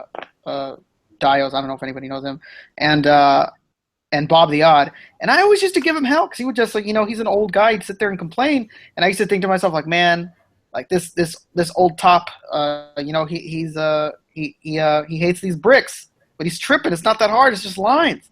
And then I tried to do my own bricks one day, and I saw what he's talking about. Yeah, it is just so damn repetitive. It's just the most tedious process ever in life. No question. So damn tedious. And as soon as I did, I was like, damn, dude, I was fronting on Bob. I was blaming his age. I was writing him off. That's senior abuse, man. You could go to jail. Man, I was giving the elderly the heave ho, and the whole time I should have been more understanding of Bob's position, because those bricks are the fucking worst. And whenever deal makers are like, yeah, man, I'm not gonna make no damn brick walls, it's like, now I know, because that shit sucks. I tried, and I ended up giving up halfway, and I was just like, well, this can be a destroyed wall. That's why you see a lot of shitty ass brick walls from a lot of people starting on early out and shit. Because it's my god, those shitty walls, That's why you see a lot of terrible brick walls, because it's like you don't realize what you think you're doing the most basic shit ever, and it is in a sense, but it's like you got to be real meticulous with your lines and shit,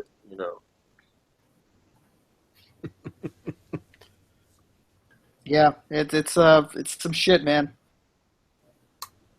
All right, let's look at the other questions we may have going on, huh? What the fuck is going on here? And Jasper is asking, did we see the Mr. Fantastic hands on Miss Marvel that somebody did a Kid Bash of? That was Adam Smith. Yeah, she didn't Adam have Smith. fingernails. Yeah, those were pretty sick, man. She didn't have no fingernails, though. Oh. Hey, man, that's Hasbro's fault, man. No, he did his own. He did his own thing. Let me see if I can find one of the pictures. Yeah, because Mr. Fantastic's wearing gloves. Right, But exactly. that's still my favorite Mr. Fantastic, the Toy Biz. The Toy Biz one. He's got kind of those funky shoulders, but that's still my favorite head sculpt for him.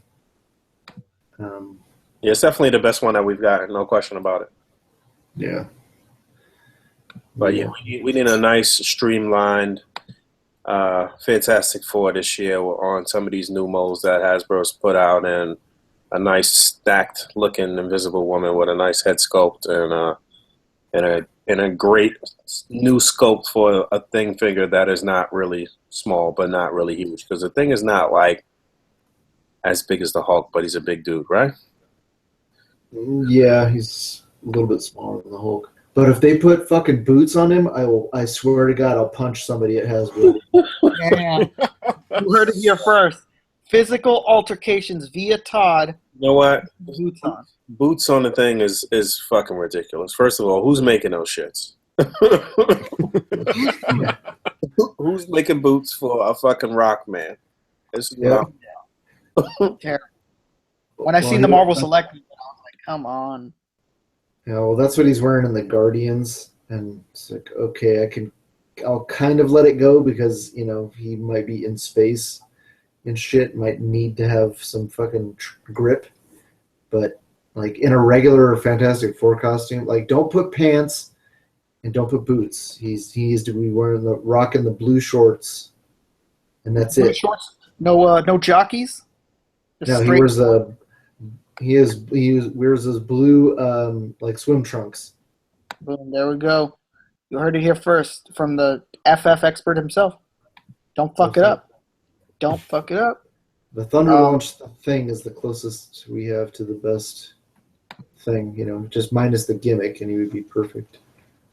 It is the This Marvel hand. Well, it's not even focused on a hand here. This is a picture from Plastic and Paint. But Yeah, because of the focus, it kind of looks like there's fingernails there, but we all know there isn't. it looks. I think this picture that he posted in Plastic and Paint is better than the other one where it's showing the full hand, because the hand just looks a little odd. The color looks just a little odd, I guess, and the fact that there's no fingernails. I don't know. Maybe I guess if she's stretching that detail wouldn't be there. I don't know how to.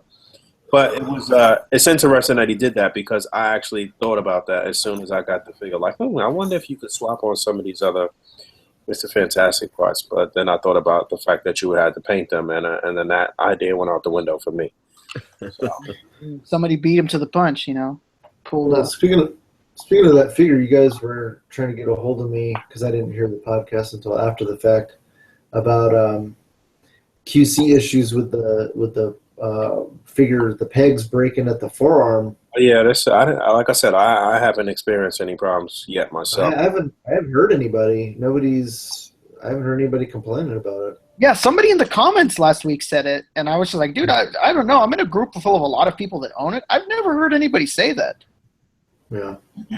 Yeah, like not even like not a single person. I mean, I saw Wisman selling one. I wasn't sure if he had got two or what. I was wondering why he was selling it. he got a second one. He used the hands, she comes with, or for I don't know for what figure, but he used the fists for a custom that he's working on. So that's what a lot of people want. Yeah, they want those regular fists. Yeah, I mentioned that in my review that the not an actual review of the figure, but when I did the overview of the Wave and reviewed the Sandman figure, I talked about the fact that her fists are good for Spider-Gwen. So if you wanted to get a set of fists for Spider-Gwen and get rid of that whipping hand, then you would just have to paint them white, basically. Yeah, no doubt. Or just paint one, because she's already got one fist, right? Boom. Marvel Action is asking, guys, which suited WWE figure can I put Hammerhead's head onto? I recently picked up a second Chameleon. You know, they just released that.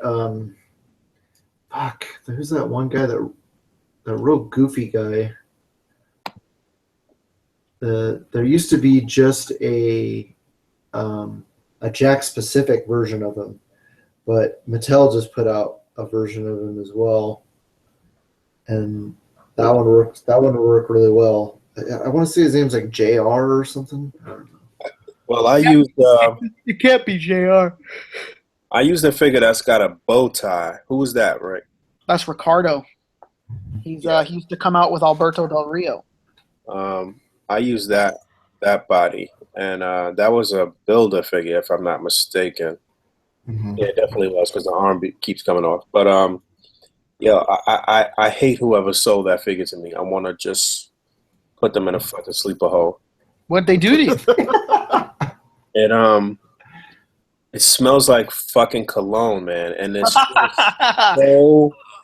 shit is so potent that I can't get rid of the smell, and it's so crazy that even when I touch the figure or fuck around with it, then my hands end up smelling like that too, and it's like I can't do anything to like get the fucking smell off. It's like you know what it is?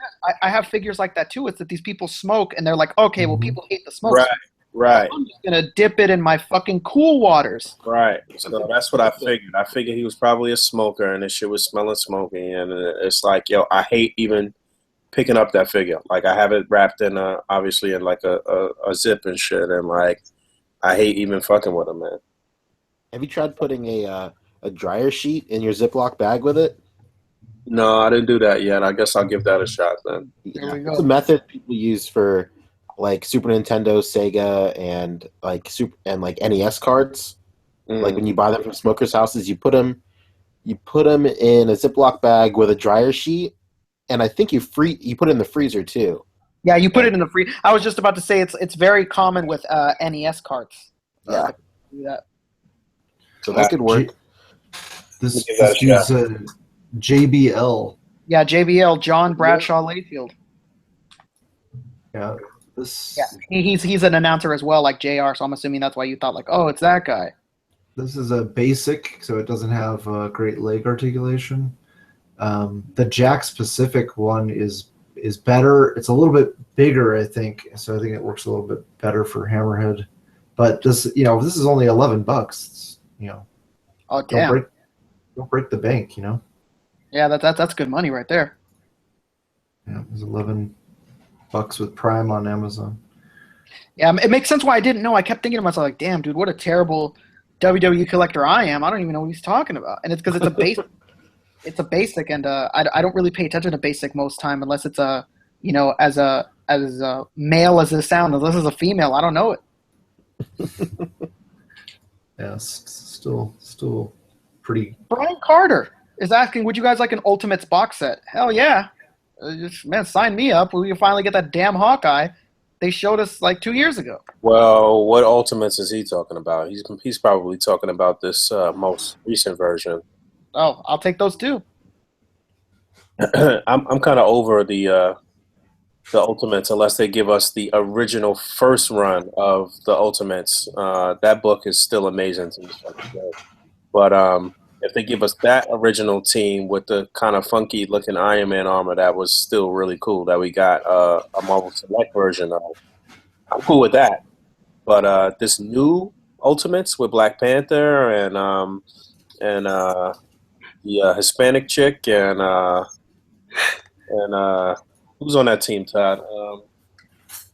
I don't know. Fuck with Ultimates. What? That's a fucking good book. You haven't read that? Now, are you talking about the new one or the old one? I'm talking about the new one. The new one where they're basically like the modern Fantastic Four now after this whole Secret Wars shit. No, I can't fuck with pretty much any of the modern books. I have a hard enough time keeping up with the new Guardians. It's ever since Kitty Pryde Starlord. Talked about this team here before, but I'm gonna bring up a picture so I can remember who all the people are. I'm like the other side of the spectrum. I love that Kitty Starlord. I hate you, Rick. I don't know why. I just thought it was so cool. Maybe it's because I like Kitty Pryde, but I was like, oh man, that's so nice. Hey, I'm married to this guy. He's gone, so I'm gonna be him. Todd with the audible sigh. Pancho, ever needs to go out of the state, and he can't be himself. He's got his girl to fill in the spot. Yeah. What's your girlfriend's name? Becca? Yeah, Becca. Man, Beck Easy here. Back at it again with the Beck Easies. Yeah, there we go. It's Black Panther. It's Photon. What's this? Oh yeah. I think Blue Marvel. Blue Marvel. The girl next to her and in between Captain Marvel. Her name is Arroyo or Roro Sanchez or something like that. And Captain Marvel. This team is fucking great. Oh yeah, they were saying in the comments, it's Blue Marvel, Spectrum, Miss America Chavez, Captain Marvel BP with Anti-Man and Galactus. Exactly what you just said. Yeah. Boom. Whenever you have any questions about that kind of shit, ask Diego because he keeps up with all these. Yeah, teams. Diego, come on, man. You're supposed to be in here handling the comments. Get him on. You guys should get him on the show. Oh, you know what? Another day that we're short staffed like this, we'll put Diego on the list. There you go. Marvel Action. He's asking, how do you guys feel about the Select Lady Deadpool? I'm not buying it, but cool for those that like Lady Deadpool. Yeah, I'm not fucking with that. I'm good. I mean, they're not intended for it, so it's fine. But the fact that it's so big, I don't want it. I don't have a place for it. But if you collect selects, I actually run the biggest Marvel Select group in Facebook on accident. I created it. I created it like 5 years ago, and then I came back, and there's thousands of members. Who knew? And so it's great for Marvel Select collectors. Get more characters in there. They've been really screwing over Marvel Select collectors for a while. So it's good for them. You want it for your selects, but as far as Legends goes, it's a non-factor. Sadly, there's just no place in a Legends display for it. She's just so big. Yep. That skill will not. Yeah, Marvel Select will continue to make good Mhm. money if they're able to make big figures like Destroyer that we can use with our legends. They're gonna be eating up money, man. Yeah, man. I mean, people beg for a strong guy. Like anytime they claim they're going to announce something, people Oh, just there you go. please, please. Any like you said, anybody that like you'd be able to scale well because he's big with the legends would do well. Like even Colossus was a minor success. And you know what? I wonder if that's why we didn't get a classic Colossus because they want to do another Select. Boom, there you go. This is more reasons we could be coming up with here. I'm not a fan of that new Colossus coming up. I think he looks kind of funky, but the figure itself looks cool. But I'm not a fan of that look. Yeah, he's got that arrow on his chest. Yeah, he's looking odd to say the least. I'm not talking about Bob. Yeah, that wave. I'll probably pick up the Cyclops and Polaris. That's probably it. Padamus Prime. He's asking, how stoked is everyone for the Moon Knight in the up-and-coming Spidey wave? I wish it was Mr. Knight, but I'll take anything now. I don't know what he's talking about. Moon Knight wore a white suit, in the modern comics. So I think that's what he's talking about. Yeah, but I didn't even know it was in a wave. Did you say Yeah. that? Like, did you do that in a video like not too long ago, Todd? Yes, sir. Okay, now I vaguely remember. Now that I know that it's you that said it, I'm starting to remember. Shit. Yeah. Boom. I'll bring up. Hold on. That's sick as hell to me. So, we need a new Moon Knight. That bullseye mold Moon Knight was less than favorable. So there's a reason everybody cut up that figure and used it for customs, and because it was just on its own, it was kind of a mess. I don't know. Problem. I mean, the ball jointed hips get loose after a while, but Oh yeah, and like, I like he that. he looks all hunched back when he's wearing like the cape and stuff like that too. I like that bullseye mold for the most part. It's not bad. Let's see. Spider-Man. So dead meat. We don't know what that figure is yet. We're gonna assume that it's Mary Jane.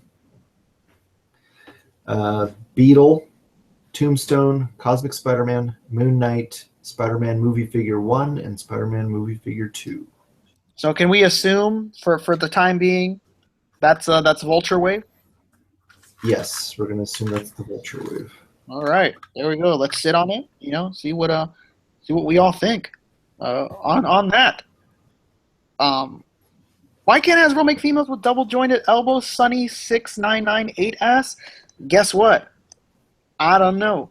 They love to claim that it's not possible. That any female figure of that size would break. It's not feasible. And as we saw with Chartimus Prime's video when he pulled out a DC icons in front of their face and pissed them off, it's totally feasible. It's totally possible. But as to why they don't do it, I don't know. Maybe it's a cost thing. I don't know. Listen to the Triple C podcast. Just about every 2 weeks, you'll hear me complain that Hasbro has the fucking Princess Leia now with the double jointed elbows, and they have the Farm Boy Luke, which is he's got almost, he's got small arms. Just they would work fine for like the Moonstone mold. Yeah, and like you said last week, we were talking about that on the show. That they don't want to take any cues from Star Wars and vice versa. Star Wars doesn't want to take any cues from the Legend side of Hasbro. It sucks. Yeah, it's like they're fucking at war with each other or something. Yeah, it's a competition. Whether they like to act like they're not, like they both like to act like each other doesn't exist at the same booth. They don't work for the same company. Yeah, it's ridiculous. Marvel Action is asking, when was the Netflix Legends hinted to drop? There was no hint. To my knowledge, they just said 2017. Netflix, yeah. Yeah, that they're very sick though. I tell you, seeing them in person, my God, if they stay exactly like they were at Comic-Con when I saw them, Jesus, they're incredible. Yeah, the paint looked good on those. Brian Carter is asking me specifically, Do you think Sasha versus Charlotte is getting stale? Tell you what, Brian Carter, I absolutely do think that it's getting stale. I absolutely hate the fact that the title's flipping back and forth, and that it's making it devalued so much. It seems like it's fucking worthless because they just keep fighting for it, and one takes it from the other, and the other takes it from the other. So I hope that when Paige comes back, she shakes things up, and maybe goes after Charlotte. So maybe Sasha can find some other person to take on, whether that be, as much as I don't like her, Nia Jax or Bailey or whoever it may be, because I don't want to see it anymore. And I'll leave it at that because nobody else here likes wrestling. I like wrestling. Oh, boom! Except for Pancho. What am I saying? Pancho likes wrestling. And I don't know, Pancho. Are you keeping up with this? What do you feel about this? I am absolutely not keeping up with this. So my opinion is useless. You have it. There you have it, folks. Straight from the horse's mouth. What else do we have here? Dead meat could be vermin, Patamus Prime says. Your guess is as good as mine. No, boom. There you have it, Patamus. The bath with Nova can be used for a strongman. Hey, you know what? That's not bad. Titus could be used for a strongman, I guess. I mean, he's not plump enough, but I guess if they did it, I wouldn't be mad. I mean, it'd be something. I wouldn't scoff at it. The motto for that wave, at least it's something. Yeah, at least it's something. Aaron Solorzano? Well, that's a crazy last name. Nice one. They need to complete all the Avengers teams for Marvel Now through the ANAD Marvel Now. Y'all think they'll complete them in some of the up-and-coming waves? I think some of them should. I mean, Champions is almost done. That's pretty sick. But as far as Avengers, I don't know if they could ever complete an entire Marvel Now Avengers team.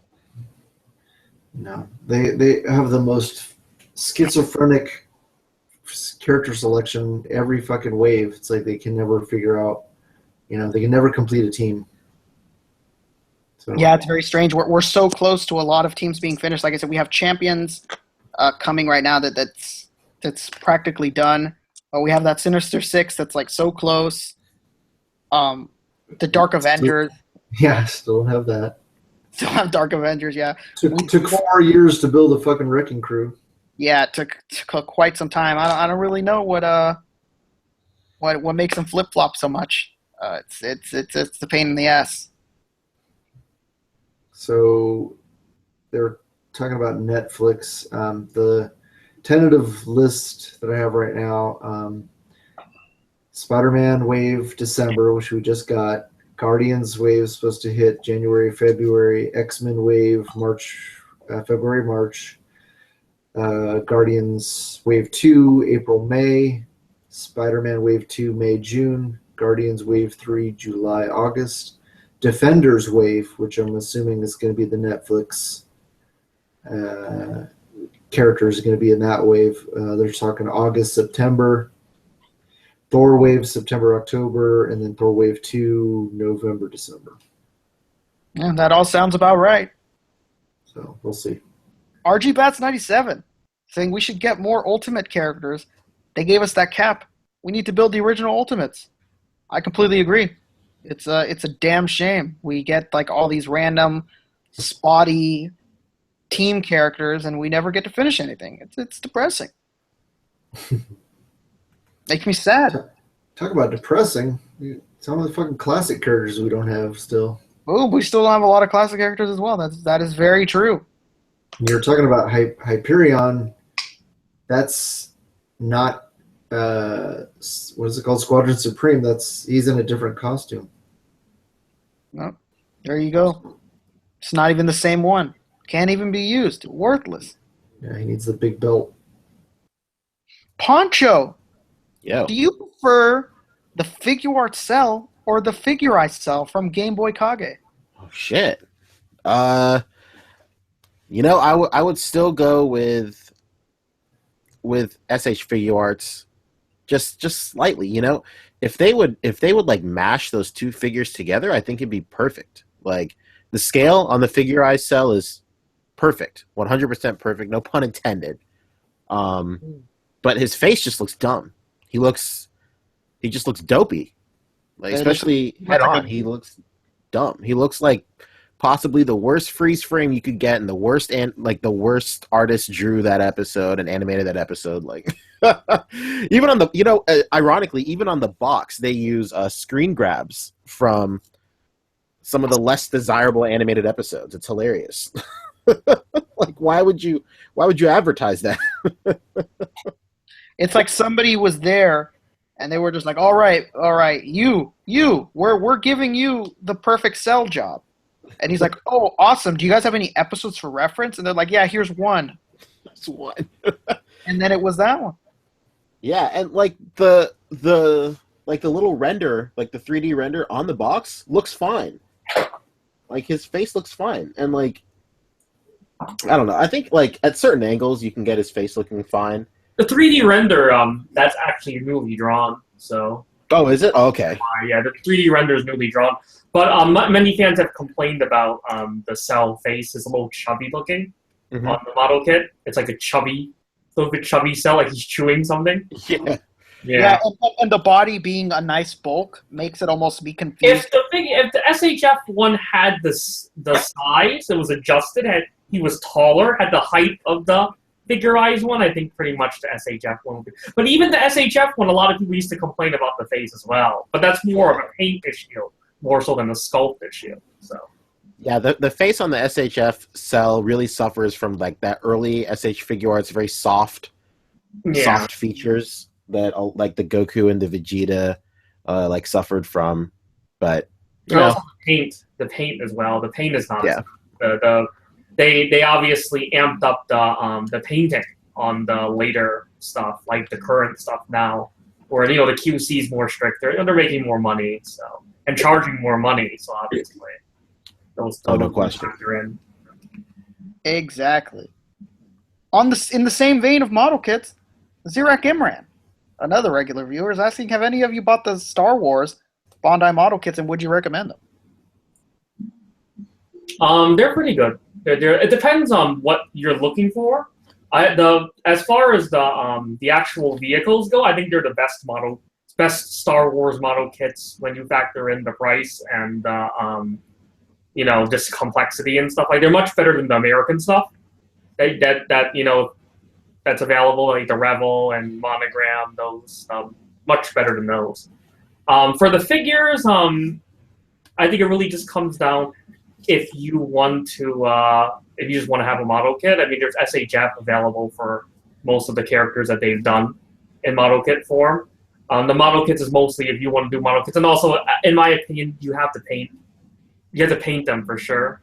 So you need to have airbrush set up and everything in order to really, really bring out the detail and everything. So, but for the vehicles, definitely you can't go wrong. For the figures, you probably want to. Unless you're planning to paint them up and everything, I would still stick with the SHF one. Boom. All right. Brian Carter is asking me, why do you still watch wrestling?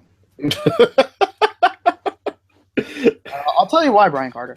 Up until the past 18 months, I didn't really watch wrestling outside of NXT because I thought it was whack. They were doing terrible work on there. I thought the wrestlers that they had were less than good. To me, they were pretty subpar wrestlers. And within the past 18 months, I'm sure if you watch wrestling, Brian Carter, which it seems like you do because you were the one that asked the Sasha question earlier, we've got great talent right now. The two champions that are champions right now are the people that should be. Kevin Owens, AJ Styles. AJ Styles, arguably the best wrestler in the world right now, along with Shinsuke Nakamura, who's also the champion of NXT. The two best wrestlers in the world are holding belts. Kevin Owens' personality is one of the greatest things we've had in the WWE in a long time. And what he's doing with Chris Jericho and the third revival of Jericho is fucking amazing. There's a lot of promise in wrestling right now, and hopefully it goes up and it doesn't blow up in their faces and they don't go for Roman Reigns again. Because Roman Reigns sucks and nobody likes him. And that's it. And now Taskmaster is asking, why do you guys have these during The Walking Dead? You guys should have them on Saturdays. We absolutely cannot change this out of a Sunday anymore. It's too late for that. The only time that we would ever change it to not be a Sunday would be like if we had a guest that could own like a good guest. I'm not talking about like somebody random from the community. I'm talking about like a industry guest or something like that. Someone in some part of the industry. We would change it for their schedule, but as far as like a regular thing, we're never going to change it from Sunday. We could start a little bit earlier, maybe. We could do that, but I don't believe that at this point, with how many episodes we've had, we'd want to switch a day.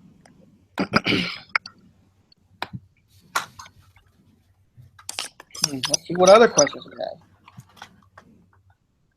Okay, here we go. What advice do you guys have for setting up hand-to-hand combat fighting scenes? Oh man. I would say, just pick a favorite scene of yours and study the anatomy. study the photo, honestly, or just I guess the way I started was I would grab like screen grabs or something, and I would just like emulate what I saw. And then the more and more I emulated it, the more and more I was able to understand how, the flow of the fight scene would go and like the choreography of it. And then from there, I would just be able to do it without having a guide, I guess. Now, whether or not that looked good, that's up to everybody else. But I thought they looked pretty all right. Boom. Emiya, where are you at on this? People want to know, what does this Asian guy think of hand-to-hand combat scenes? What? People want to know what advice you have for them setting up hand-to-hand combat scenes. Come on. You mean for like action figures? Yeah, what's your advice to them? They're setting up hand-to-hand combat Well, scenes. I study hand-to-hand combat, so I understand like movements and stuff, but I mean, a lot of it is just, studying again, like what Pancho was saying about the whole thing about anatomy and everything. You want to make sure that the body can actually move that way and everything. You could always study, look at a lot of sequential art to see how, good sequential art, obviously, like comics, and you can watch like anime movies, things like that, and kind of study the fight scenes and see how they move and everything. And you can kind of, see how, just how when they do certain moves and certain kicks or punch, how the weight is distributed on the body and everything. So you get a good idea of motion, I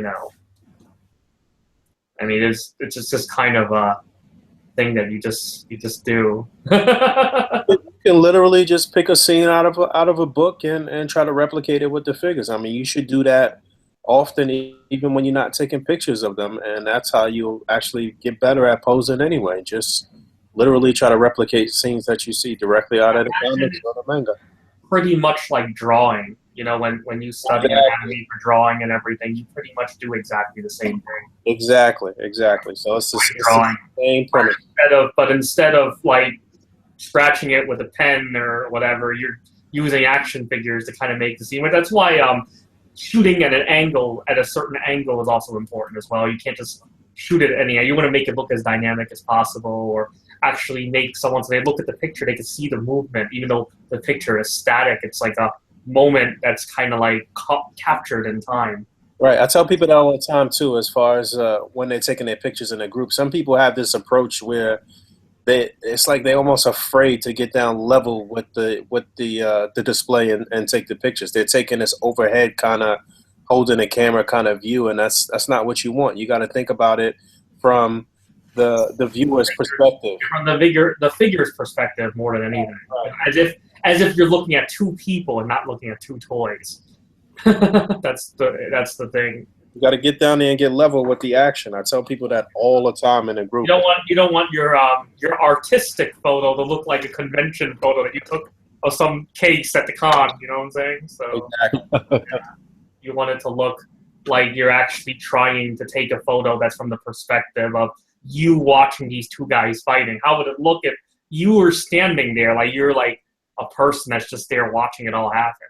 So that's the idea. Boom. There you go. They pretty much said everything I would say, and it's you when you're replicating a scene, and you're posing the figures. Please don't think that, well, it looks kind of close. is good enough. You know, always strive for something more than kind of close. Strive for it fucking looks exactly like it. I believe in you. Nobody's going to tell you they believe in you, but I'm going to tell you they believe in you. So you should believe in yourself for me believing in you. Oh, shit. Boom. Marvel Action is asking, have you guys ever shot a large-scale display, something in the realms of like monster arts and buildings and streets? I'm having a hard time with lighting. I've done like maybe one or like I think I've done it like once. I know a lot of people do like a bunch of the like I know Brandosaurus Rex does a lot of like large scale shit. Yeah, he's one of the guys that does it a lot.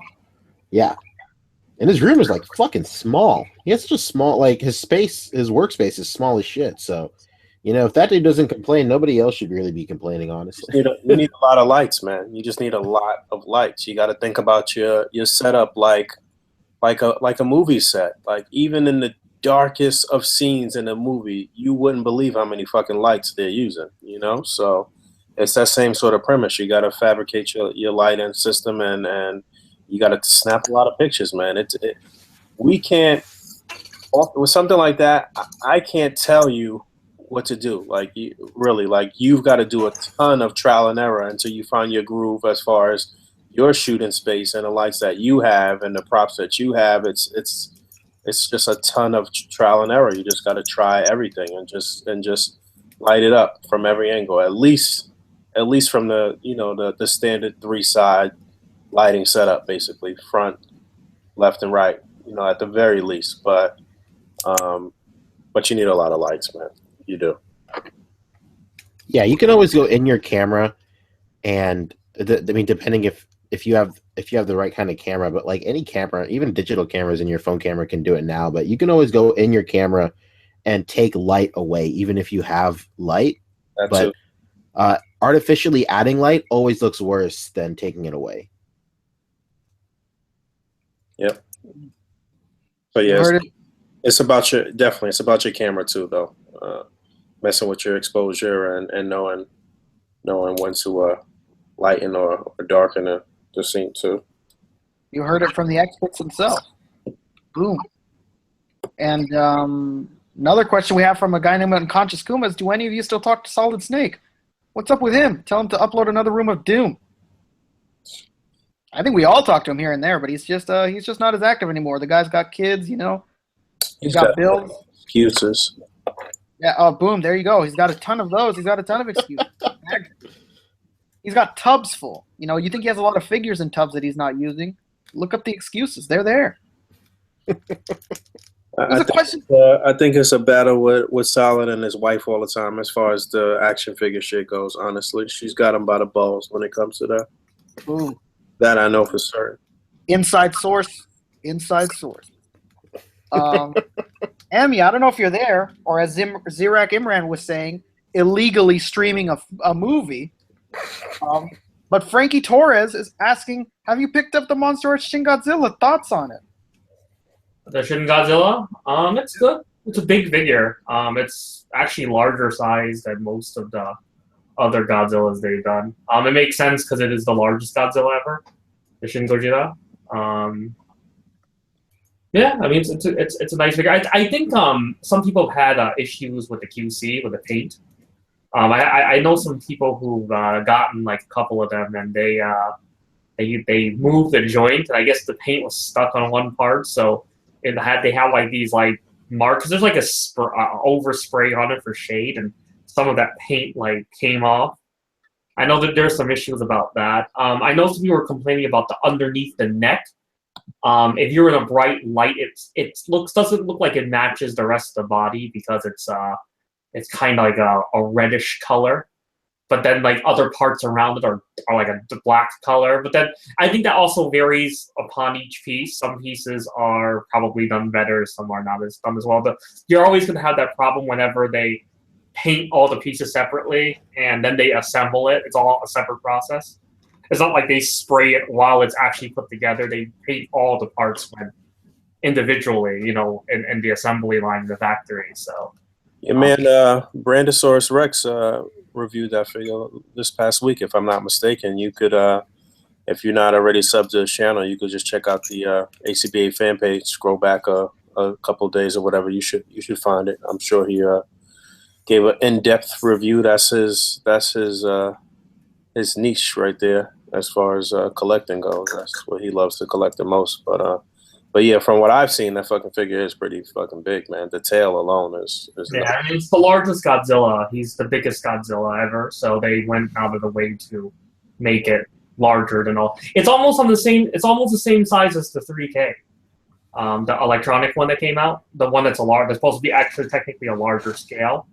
It's actually almost the same size as that. So size-wise, just speaking the two figures themselves, I mean, obviously, like I said, the Godzilla, the Shin Godzilla is actually larger in the story than as physically, but the actual toys are almost the same size as well, and he's almost the same size as a Godzilla from another spin-off line, which will be larger scale.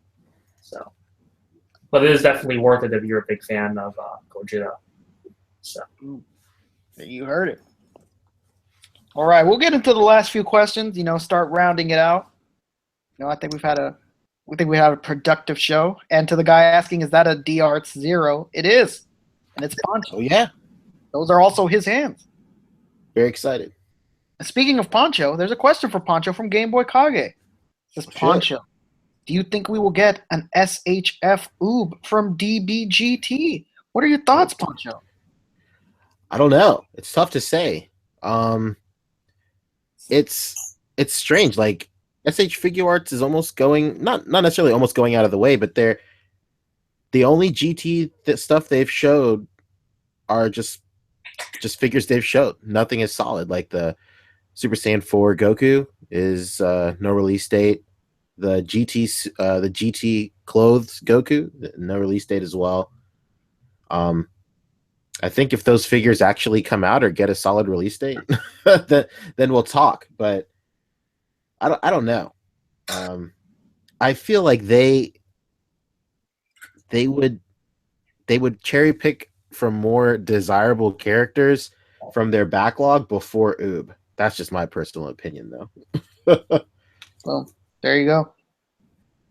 Yeah, SH Figure Arts Dragon Ball is in a very odd position as far as Bandai is concerned. You have a line which is really, really popular, particularly in the United States, and only really started to gain steam in Asia sometime after it became very popular here. And I mean, as far as GT goes, anyone who follows merchandise of Dragon Ball, pretty much the only things, as far as Bandai considers really worth selling in GT are the Super Saiyan 4, Son Goku and Vegeta. For Oob, it's definitely more of a long. I think we would get a regular Oob before we would get a GT Oob. So, and even then, it's definitely far off because I just think right now, again, the line is in a very odd state. They have so much demand for so many characters. They have so many characters they can do. At the same time, I don't think they want to do a bunch of. They're still Bandai at the end of the day, so they still want to spam those popular A-list characters. Keep those characters on the market, but still sporadically give you those more niche fan-demanded characters. So, but then again, there's so many versions of these characters. What do you prioritize? They obviously would want to prioritize the ones that sell the best. And, GT, especially in in Japan in particular, is not popular at all, really.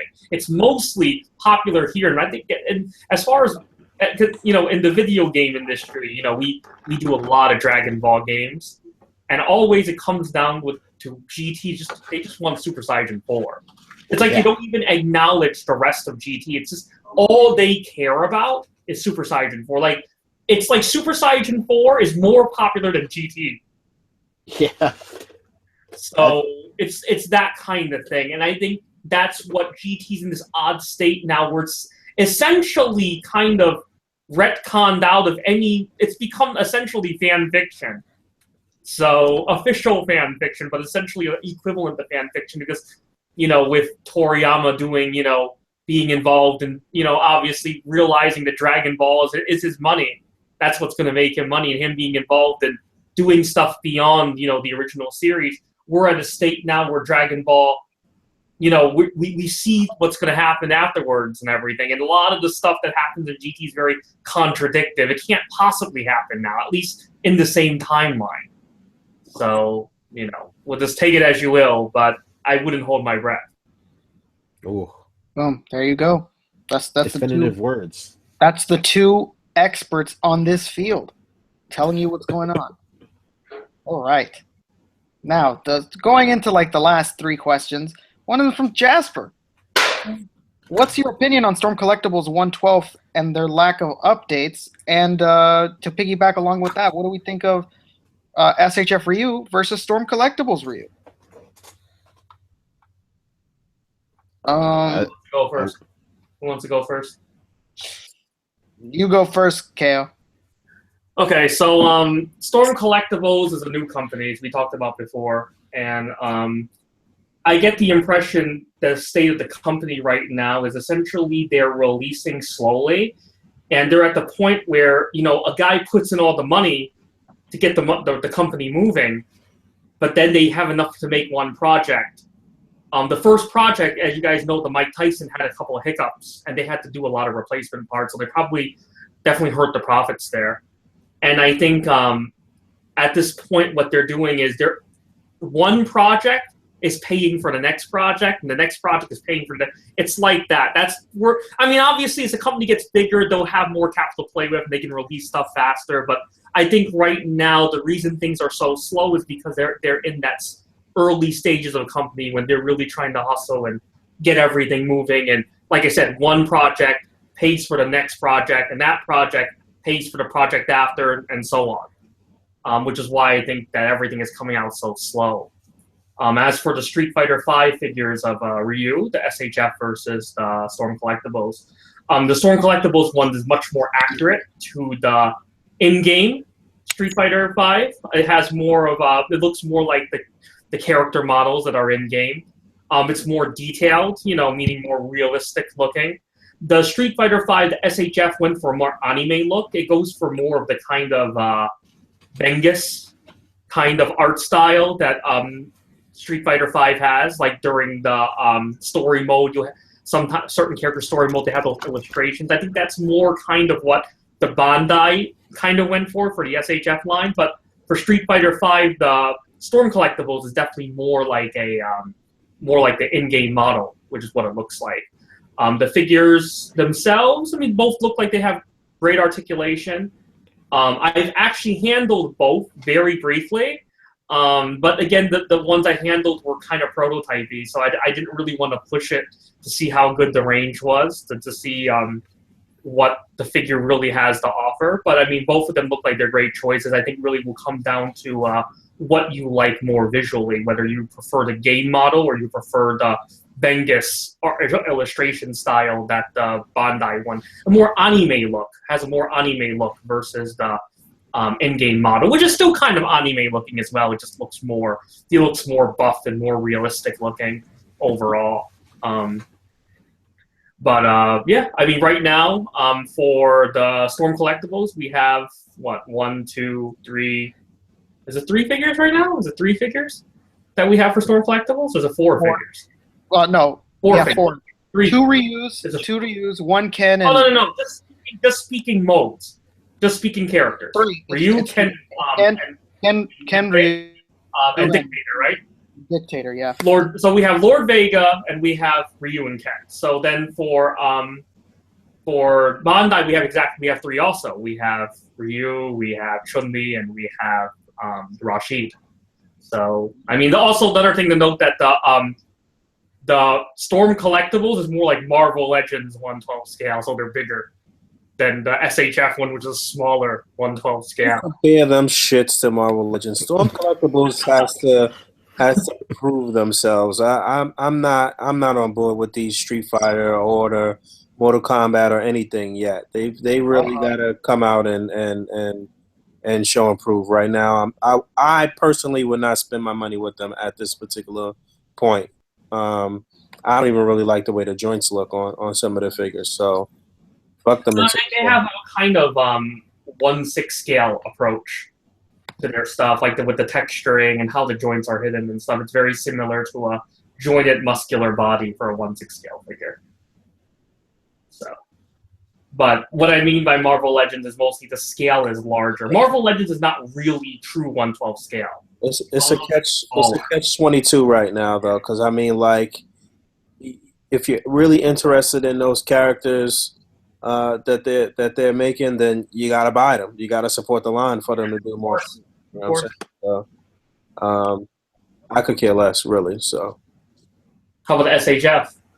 SHF, I don't know. They not really knocking my socks off either. Like, you know what I'm saying? I'm not the hugest Street Fighter fan to begin with, but the SHF ones look just okay to me. They're not blowing me away to the point where I feel like I got to run out and buy them. Not to mention that, like, yo, I don't like being teased by these companies and shit. Like, if you're not going to give me a good supporting cast for the property, then I'm not about to. No, you have to bear in mind, Street Fighter, historically, only those 6 or 7 characters sell really well. Well, I mean, you might not even get 6 characters from SHF. So, like, and with me, I want the villains, man. I want the fucking bad guys. And so that's why, like I said, I mean, being a mid-end figures, when they're like $50, $60, is very difficult to do that kind of what you're asking for. You know what I'm saying?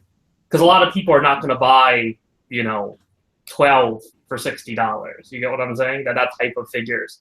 With like the more, I guess, like DJ stuff like that won't sell at $60 per se, unless I guess there was a huge line and you had a huge amount of support already. I'm not the crossover king. On top of that too, so like when I take pictures of my shit, aesthetically, I like it to look a certain way. I like the you like the figures to physically look like they're all from the same line. For the most part, yeah. I'll finagle certain things, different things. Yeah, so you won't be taking your Storm collectibles and having them fight your Marvel Legends to have like a Capcom kind of setup.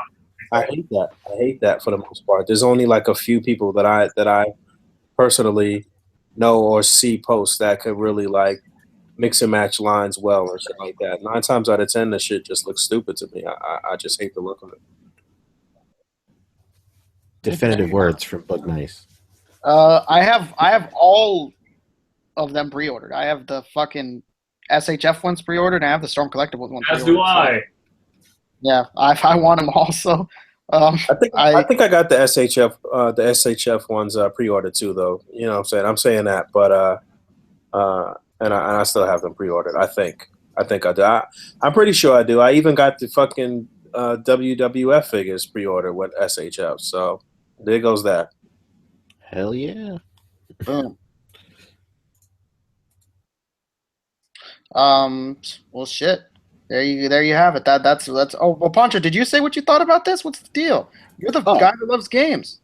Shit. Yeah, you're right. I'm just. They're okay. Like same with Boog. Like, I don't know. Like the SHF, they look really cool, but they're not wowing me. Like, I don't look at these and go, wow. I mean, obviously, but they're not giving you that wow.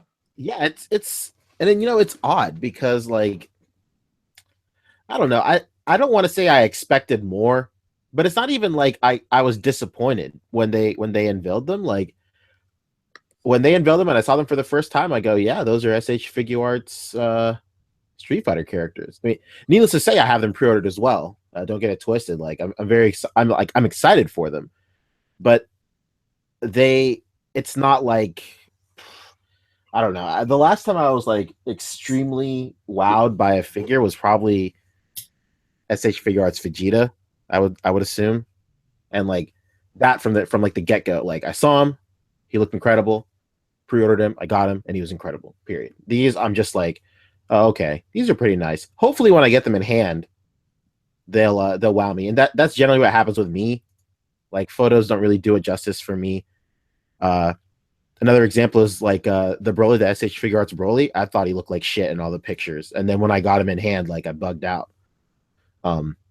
But in terms of the Storm collectible, I think aesthetically And like mold wise, I think I really like the way those look, but articulation wise, I don't know.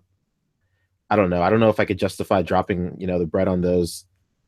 I think the thing that got me with the Storm collectibles was I think I mentioned this before in the podcast, but there's a picture of Scorpion doing like his iconic pose of like the fatality where he's holding like the spine in the air, and like his arm just looks weird. Like his shoulders are still like completely straight, but his arm is just in the air. Like there's no that whole top torso looks whack. Yeah, it's I don't just know like what it is with that figure, man. I can't I can't do it. Like I don't know. And that's what has me worried the most out of the Storm collectibles, because maybe not Mortal Kombat, more so as Street Fighter, but Street Fighter, like when you're like, if you want to get like an actual like definitive Street Fighter pose, if you want to get these guys like posing like they're actually, fighting like heavily like they are in the game or in like the anime and stuff or anything, it's like some pretty dynamic shit, and like I just don't think the Storm collectibles could provide that range of movement with those characters, even though they look cool.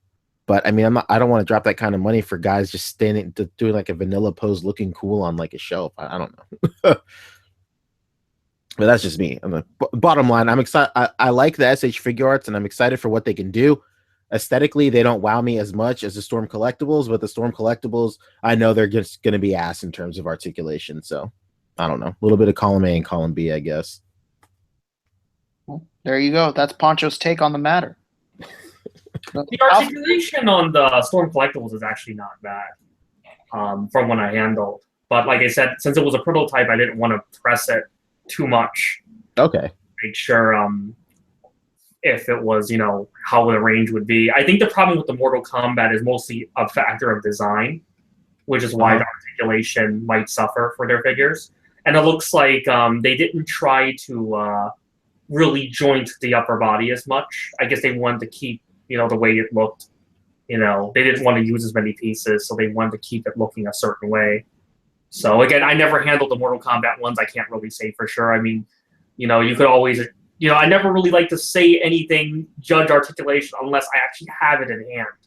Okay. And say that this is 100%, this is what it is. But for when I handled the Street Fighter, when I only handled the Ryu, it was not bad. It was pretty good.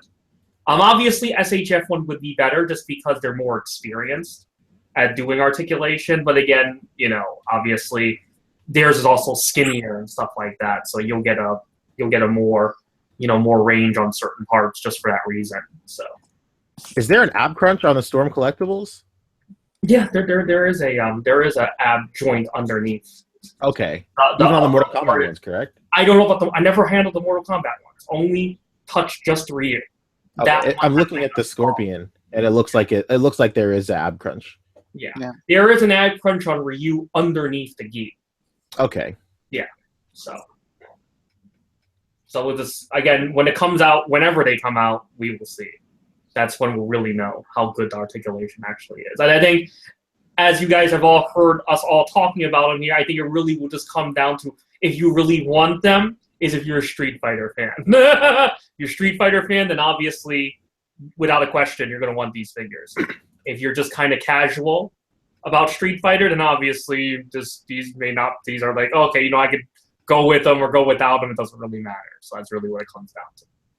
Yeah, and just say one more thing about it, like to finish my statement. Like, I'll do the SHF for like Street Fighter because like their posing is more dynamic. But when it comes to the Storm collectibles, like the fact it's almost better that their articulation is a little limited, because Mortal Kombat aesthetically has like very angular type of like fighting styles, if that makes sense. Like I'm screen sharing right now. The movement's a lot more stiff in Mortal Kombat. Yeah, exactly. Like there's a photo coming up right here of him doing like a jump kick, and that shit looks literally straight out of the game. Yeah, that's just how he looks. Yeah, very stiff looking. Yeah. So aesthetically, it's fine. Like I've been saying, I'm excited. What I'm most excited for is for them to be successful and for them to improve, and then. 5 years from now, I'm excited for what they could be putting out 5 years from now. Like this right here looks fuck, this looks like it's right out of the Super Nintendo game. Like, I can't even believe it. Yeah, that's for damn sure. Woo! All right, so we want to take maybe one last question and get that. Yeah, we got the perfect last question. I saved it because I thought it would be good for the end. Shit. Major Reaction is asking who all of us is going to be in the tournament. Which one of us is going to be performing in the tournament? Oh, me. I'll be there. Pancho's going to be there. He'll be there. You know what I mean? Shit, confirmed. Confirmed. 100%. No rumors. No Wikipedia. No Wikipedia. No Wikipedia. 100% confirmed. I won't be competing, but I'll be judging alongside of Rectangular, who's not here anymore, but who was on the podcast today, and Pharaoh Black, and Slings a Web, and Craig Ward. So I mentioned this a couple weeks back. We got a great judging panel. If you were tuned in from the very beginning of the show, then you heard the new trailer that we're going to be dropping in the next 24, 48 hours. Well, you heard the vocals for the trailer, which was my man JC, aka Cheddar. Oh. And so we in the final push to just get some more people signed up. I'm not even sure where we are right now, but it doesn't matter. It's happening. If you are still on the fence, then hopefully this will get you amped up and get you ready to join. I'll be actually putting out a little video kind of explaining things a little bit better as far as sign up and what you can do and how you can get involved. But yeah, the first round is not until the 8th of January 2017. So as of right now, today, if you signed up today or tomorrow, you still got just under 4 weeks to put together your entry for round one, which is a great amount of time. So, and if you've been signed up from the jump, then you've had even more time. You probably could have already shot 2 rounds already by now. But yeah, look for my video kind of detailing the process for sign up and how it works and some of the things that will be that we will want to see from you. And yeah, that's it, man. I guess I'll get my plugs out of the way too. Follow us on Instagram at Articulated Comic Book Art. If you want to follow me on Instagram, it's Boog BOOG _ A.C.B.A. And like us on Facebook. Come join us on Facebook and both of our groups, which is the A.C.B.A group and the Dio Structure group. And that's it. Like I said, look for a lot of new content from my channel this week into next week throughout the rest of the month. And definitely look for that video on the tournament and look for the new trailer to drop. And that's it for me. P. Oh, yeah. A lot of exciting stuff is happening in terms of me on social media right now. I've relaunched my YouTube channel, so expect all my older shows to make a comeback. I already put out a new Poncheezy games. Speedy Delivery Mail Hauls is coming tonight. I'll probably do another This Is Important. A lot of Dragon Ball content coming up. And then, as always, Posing Ain't Easy is always in the works, constantly working on that. So hopefully all that stuff will drop soon. Like I said, Speedy Delivery will drop tonight. If you've been on the podcast since the beginning today, you've pretty much seen a lot of the big chunk of what's going on in the episode tonight. I went ahead and showed off all the cool shit I got. But yeah, if you're interested, just check out Poncheezy Games on YouTube. That's a Pancheezey, not Panchesey. I don't know the Poncheezy. But yeah, there you go. But yeah, follow me on Instagram because Instagram is where I distribute all my information. So if you're following me on Instagram, then you're up to date with all the shit I'm doing. That's it, Rick. Emiya, sign us out, man. You sign us both out. Ooh. All right. I'm Starlock on Instagram. And he's RickDom2345 on Instagram. Tell them about the live, son. Oh, yeah. So we have a show, JPI TV The Live, which we've been too lazy to do. But really more as I've been busy since I was at a lot of events recently, as always. But we will do another one pretty soon. And I know a lot of people have been asking me a lot of odd questions recently, and I will definitely answer those questions in the next episode. Perhaps in the next episode, since we have so many questions, maybe we'll just do one episode just talking about questions. So maybe look forward to that. If you want to see what these questions are, or you have some questions of your own about anything that's Japanese toys, Japanese porn, Japanese anything, food, drama, video games, you can always contact us at importinaction@gmail.com. Our channel is also Import in Action on YouTube. And please do check us out. Thank you. Boom. There you go. Boog is gone. He was out somewhere in New York, hustling his way back to the chat. No, he's on his grind 24/7. There you go. No question. So You want to go watch some more? Billy Harrington, possible. God. Oh, that's Chavez Obama. Oh man, Chavez Obama, hell yeah. He likes the darker flavor, All right, so we out of here. So next week, right? Chavez Obama. Yeah. Who's that? Don't even worry about it. All right, so next week. Of course. Peace.